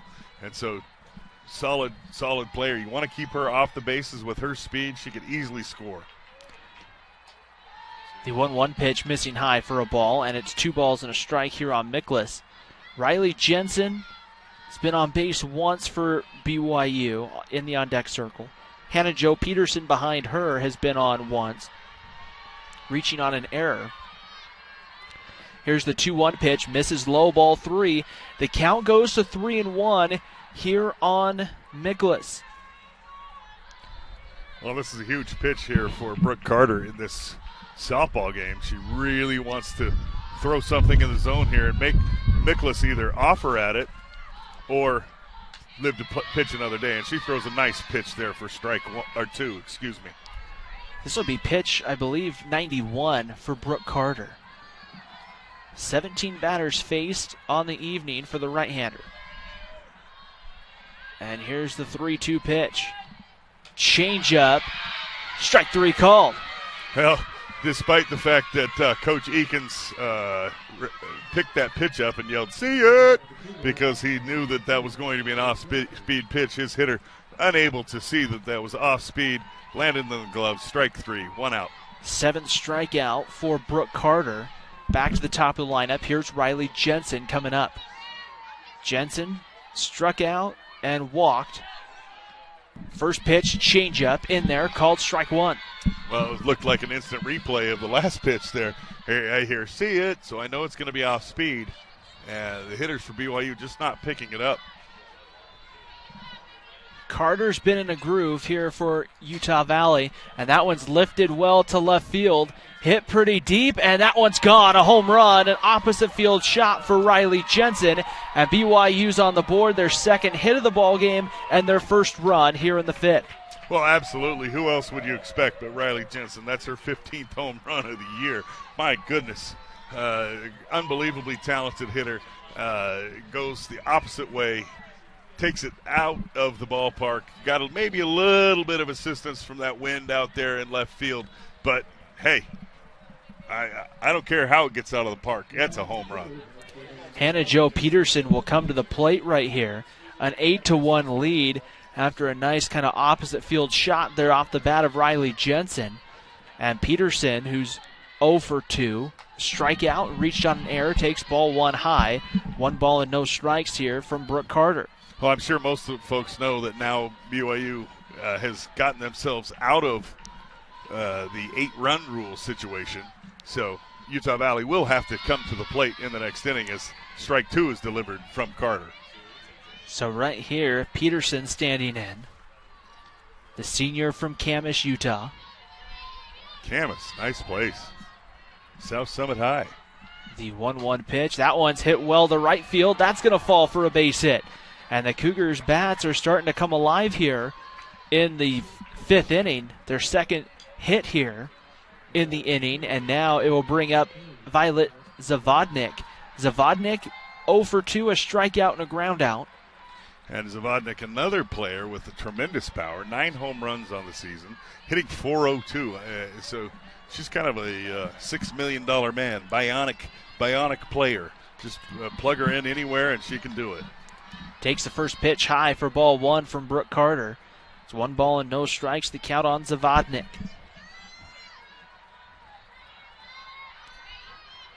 Working here, ready to go. The pitch on its way. That one settles in at the knees for a called strike.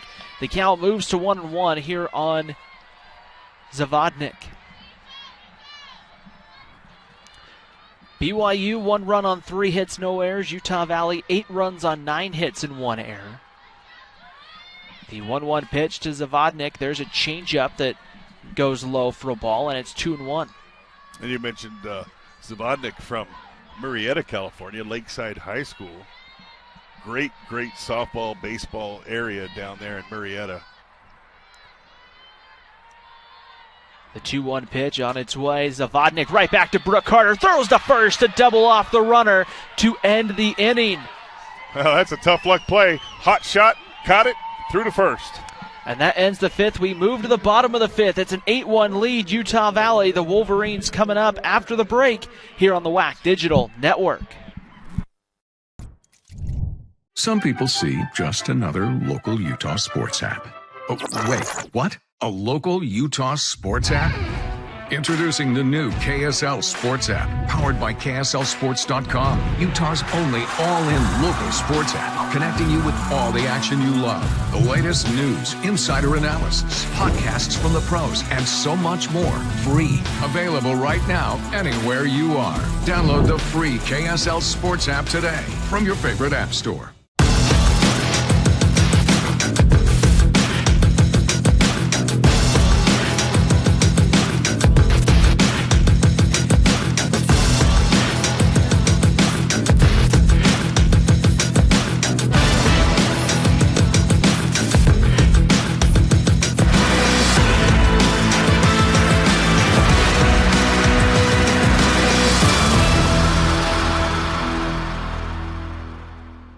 At UCCU, we do mortgages fast. Seriously fast. Just use your phone or computer to fill out UCCU's super easy mortgage application. And buying or refinancing a home has never been this easy. Seriously fast and super easy.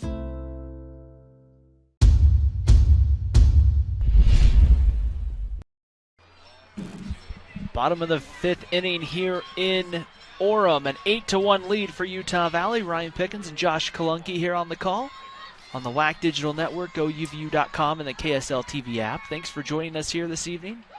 Madison Carr hits this one right back to the pitcher, and Carr will be thrown out. So we've seen some good defense from the pitchers here. The last 2 hitters, and with one away, Peyton Prigge will come to the plate. Self-preservation is what we call those. Just self-preserve. As pitchers, sometimes fielding your position is literally just preserving your own safety. And a nice play there by Kanagawa. She just stayed in front, took it right up in the upper region, handled it, and made a nice throw, because sometimes you get hit by a ball like that, you want to panic and throw it faster than you need to, but nice play by her. Peyton Prigge takes a changeup for strike one, 0-1. The other thing, especially sometimes even if you knock it down, then you start going, you're looking around, where is it, panic, and then... Yes. And, a nice play, like you said, Brooke Carter caught that liner, composed herself, and made a solid throw. Those are things that the average person cannot do. The 0-1 pitch, and Prigge started to swing but holds up for ball 1, and the count moves to 1-1 on Peyton Prigge. Peyton, as we've gone over a couple of times, she's really been swinging the bat well, doubled in this ball game already. Ready to come home with the 1-1 pitch. Changeup swung out and missed for a strike. As we're starting to see that changeup start to fool some Utah Valley hitters. That was filthy right there. Kanagawa, that arm motion was perfect. Looked like a fastball out of the hand and just didn't get there. And that's a tough pitch to hit.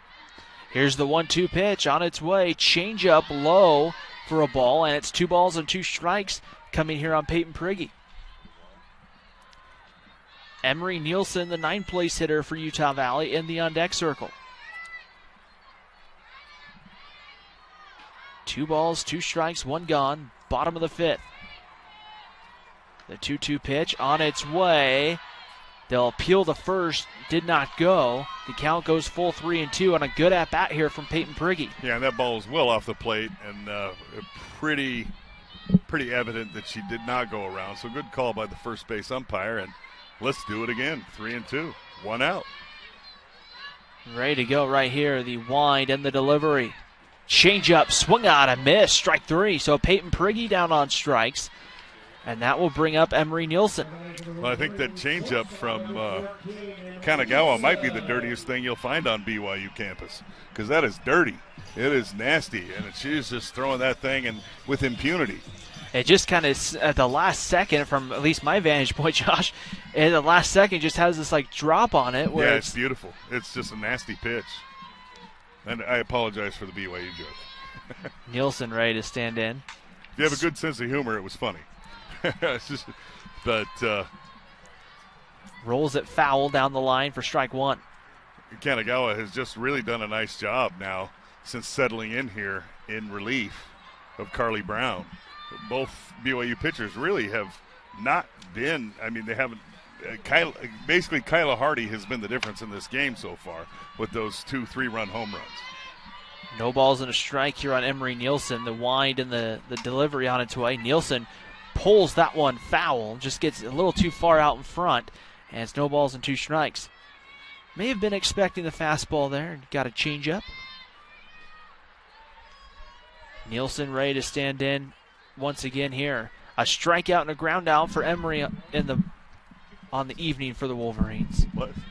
And they're ready to go right here. Ready to go in the circle. The wind and the pitch on its way. Missing for a ball. 1 ball and 2 strikes. The count here on Emery Nielsen. Laney Bettencourt on deck for Utah Valley. If the inning continues past Emery Nielsen.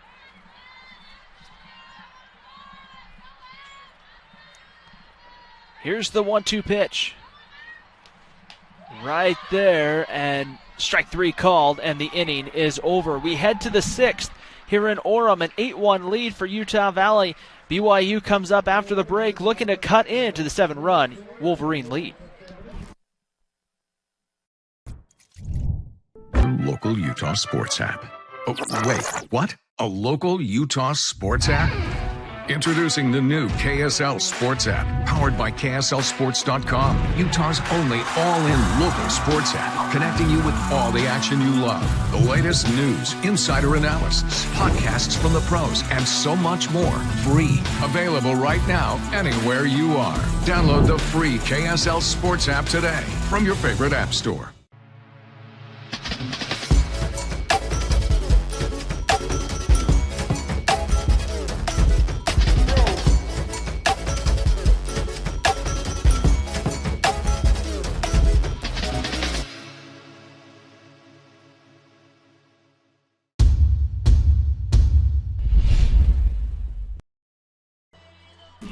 Emily Erickson to lead off the 6th inning against Brooke Carter.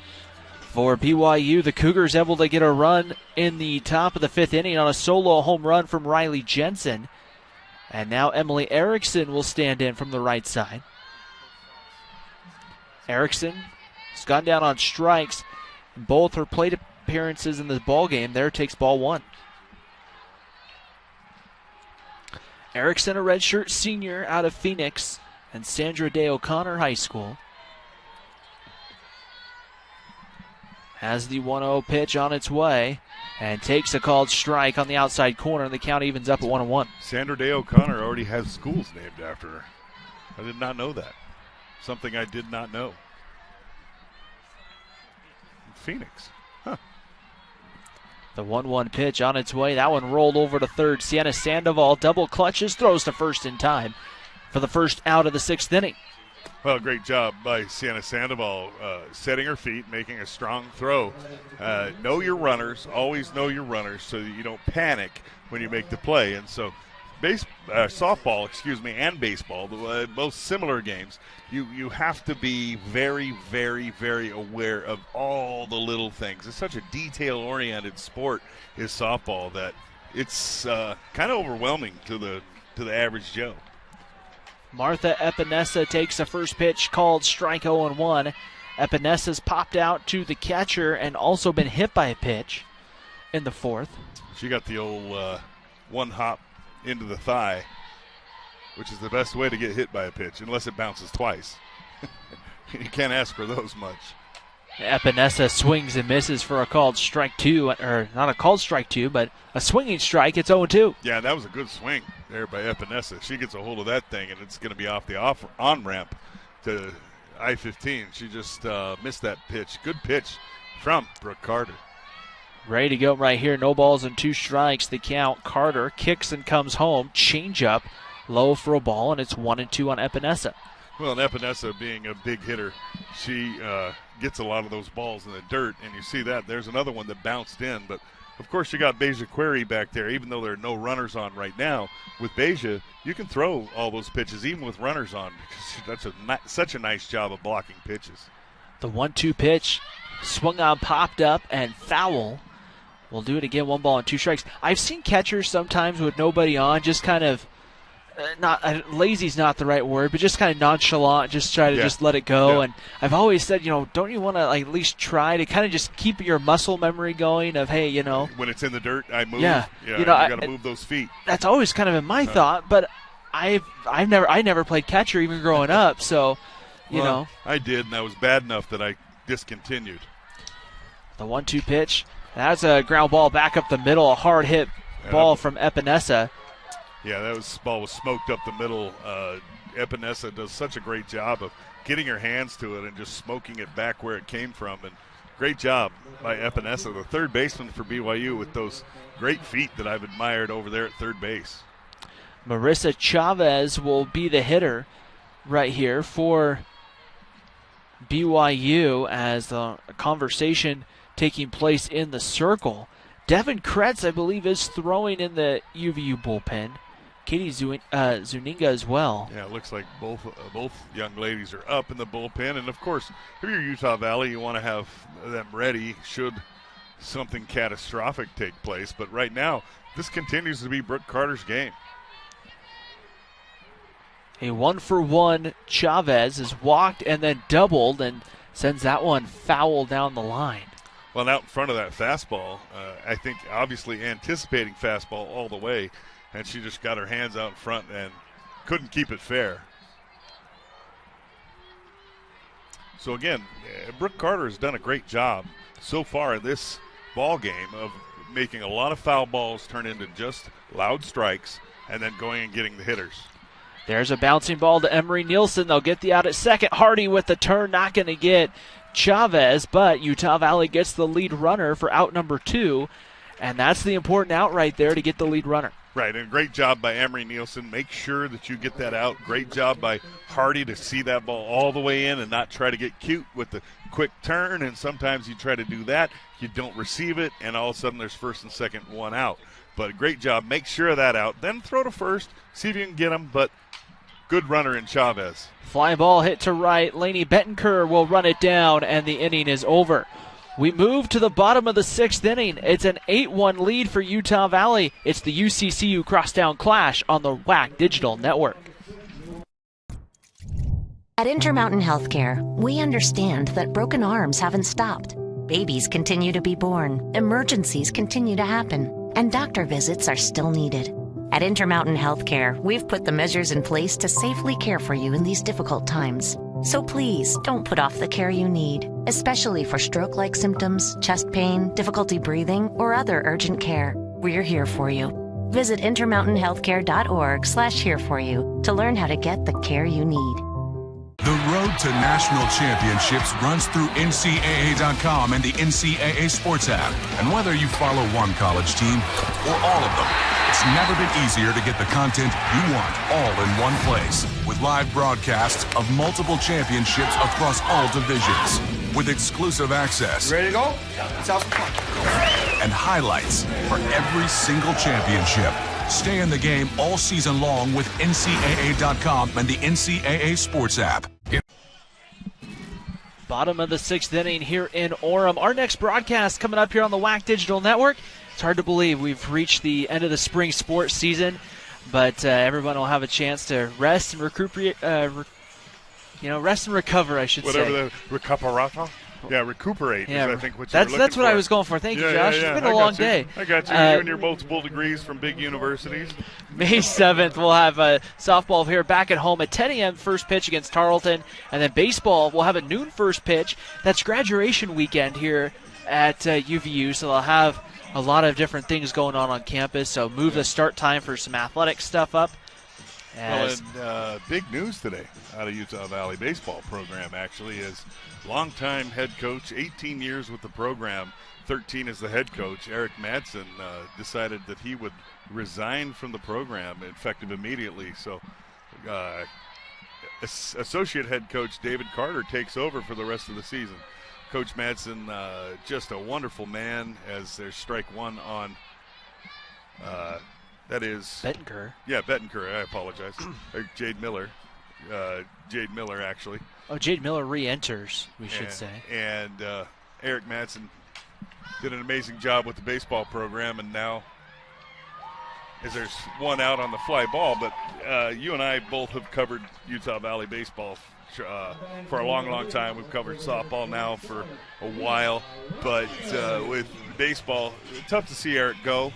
But I think that with his family, he's now got 4 sons, all playing high school sports. He's got a lot of things going on with that, and I think he was ready to move on to the next challenge in his life. Robledo will stand in and lead it off here for Utah Valley. And the pitch on its way low for ball one. I was thinking about that earlier today after the news broke, and I was sitting there kind of thinking, Coach Eric Mattsson's been the only head baseball coach in my time here with around UVU baseball. And you've been here, 9-10 years or so? 8, 7, 8, something like that. 6, 4, 3, I don't know. But the pitch on its way to Robledo for ball two. But I was thinking just about, when I first got here, not knowing too much about the program, how welcoming Eric was to have us down on the field for batting practice and talking to us and good man. And things like that. So, good man. I have a lot of great things to say about Eric because he was who my son came here to play for. Ground ball hit right to second. Robledo retired. And in fact, my son had offers from BYU and a lot of other schools, and he chose to walk on here to come to play for Eric Mattson. And then my son went on, Goose Kalunke, went on to become the only first-team All-American in the history of the school. And he loved it here, had a great experience, and Utah Valley will always have a special spot in our hearts, and Eric Mattson especially. Strike one there to Beja Query, and it snowballs on a strike. And, I was thinking about this too. I wonder what that's like to get that call if you're David Carter and looking at the remaining schedule and going, okay, now all the thoughts are now going through your mind. So right there, because, David Carter's been here for a long time as well. As the pitch comes in, that one swung out, popped up, hit well to center field. In the ballpark, though, and caught for to end the inning. So we head to the seventh, a quick sixth here at Wolverine Softball Field. The last chance, BYU trailing Utah Valley 8-1 here on the WAC Digital Network. Join the Wolverine Club, a simple message with a major impact. Ghana's first Winter Games skeleton. Support student athletes like former Utah Valley University track star, graduate, and current Olympian Akwasi Frimpong. Yes, South Korea, here I come. Akwasi was the first person to represent his nation of Ghana at the Winter Olympics in the skeleton. Support the next UVU Olympian by joining the Wolverine Club today.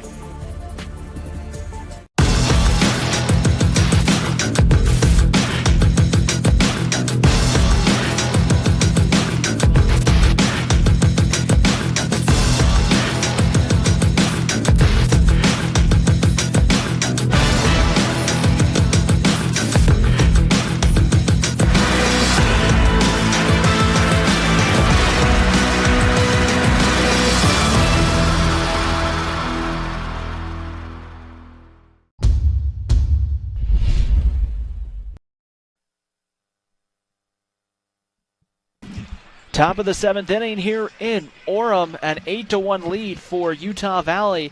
The Wolverines coming in to this one, 4-43 all-time against BYU. They had lost the last 13. They're 3 outs away from breaking that 13-game losing streak to BYU. And the Cougars will bring up, it will be the 8-9-1 hitters for them. Morgan Bevel will lead it off. Bevel's 0 for 2. A strikeout and a fly out to left field. Brooke Carter will come back into the circle. 110 pitches for Carter, 6 innings, 4 hits, 1 run earned. 2 walks, 7 strikeouts for the right-hander from Spanish Fork. The pitch right there for strike one to Bevel.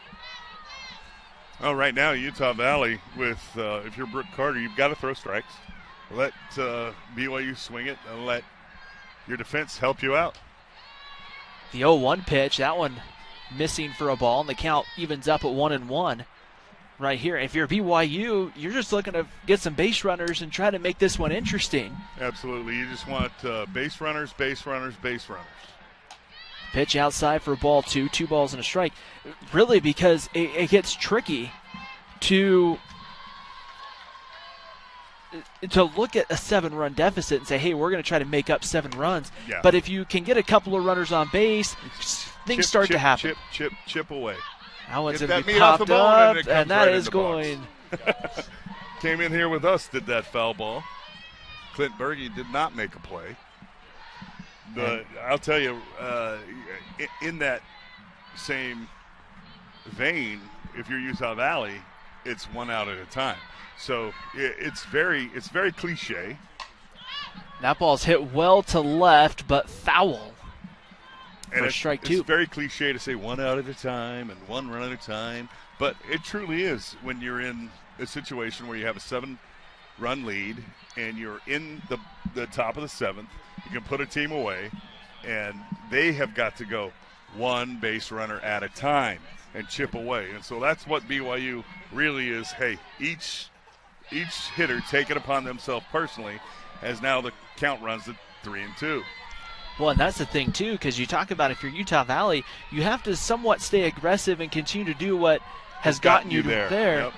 Because you can't sit there and say, okay, one person gets on base, okay, fine, 2, and kind of have, laissez-faire attitude. That one's popped up on the infield. Playable. Sienna Sandoval makes the catch in foul territory for the first out of the 7th right there. And Aaron Miklas will be the hitter. Miklas 0 for 2, a ground out and a strikeout. Oh, yeah. Well, actually, I just received word that Utah Valley has a 13-game losing streak to BYU. And I actually knew that earlier, but I didn't say anything because I didn't want to spook it. Well, they're now 1 out away from breaking that 13-game losing streak as Miklas grounds out. And with 2 outs here, it's going to go back to Riley Jensen. Not an easy out by any means right here. Jensen with the home run back in the 5th, the only BYU run of the contest. It was a home run to left field, an opposite field shot. Yeah, and this young lady, she's just an incredible player. There's not enough superlatives you can use to describe her, the way that she plays. Jensen swings and misses, no balls and a strike. And for that matter, this entire BYU team. And so Coach Eakins has just a tremendous program. We've gone over that, and we've said this is just really the number 1 team in our region. Carter fields it, throws to first, and that's the ball game. Utah Valley beats BYU 8-1 here in Orem. They break a 13-game losing streak. They also snap I believe a 16-game BYU winning streak on the year, and a big win for Utah Valley. Outside of throw out the rivalry and the streaks and all of that, but a big win to propel them into a big conference series this weekend at New Mexico State. Yeah, that's absolutely right, Ryan. I mean, because these games, they don't count towards getting into the NCAA tournament and all those kinds of things. BYU will go into their WCC tournament, and they are armed and dangerous. They are extremely good. They're extremely great offensively. They've got good pitching. Utah Valley, on the other hand, very similar to that, going into the Western Athletic Conference tournament, trying to accomplish the same exact thing, but for Utah Valley, a team that has a 13-game winning streak against you, that builds a lot of confidence going into these last 2 weekends. Outstanding job. Brooke Carter showed up today, and she brought her A-plus game, as did Kyla Hardy, and those 2 young ladies just deserve all the accolades that are out there. We can say so many superlatives about them, but 2 great programs, an up-and-coming program and a very established program. Great job, both teams. Fun game to watch.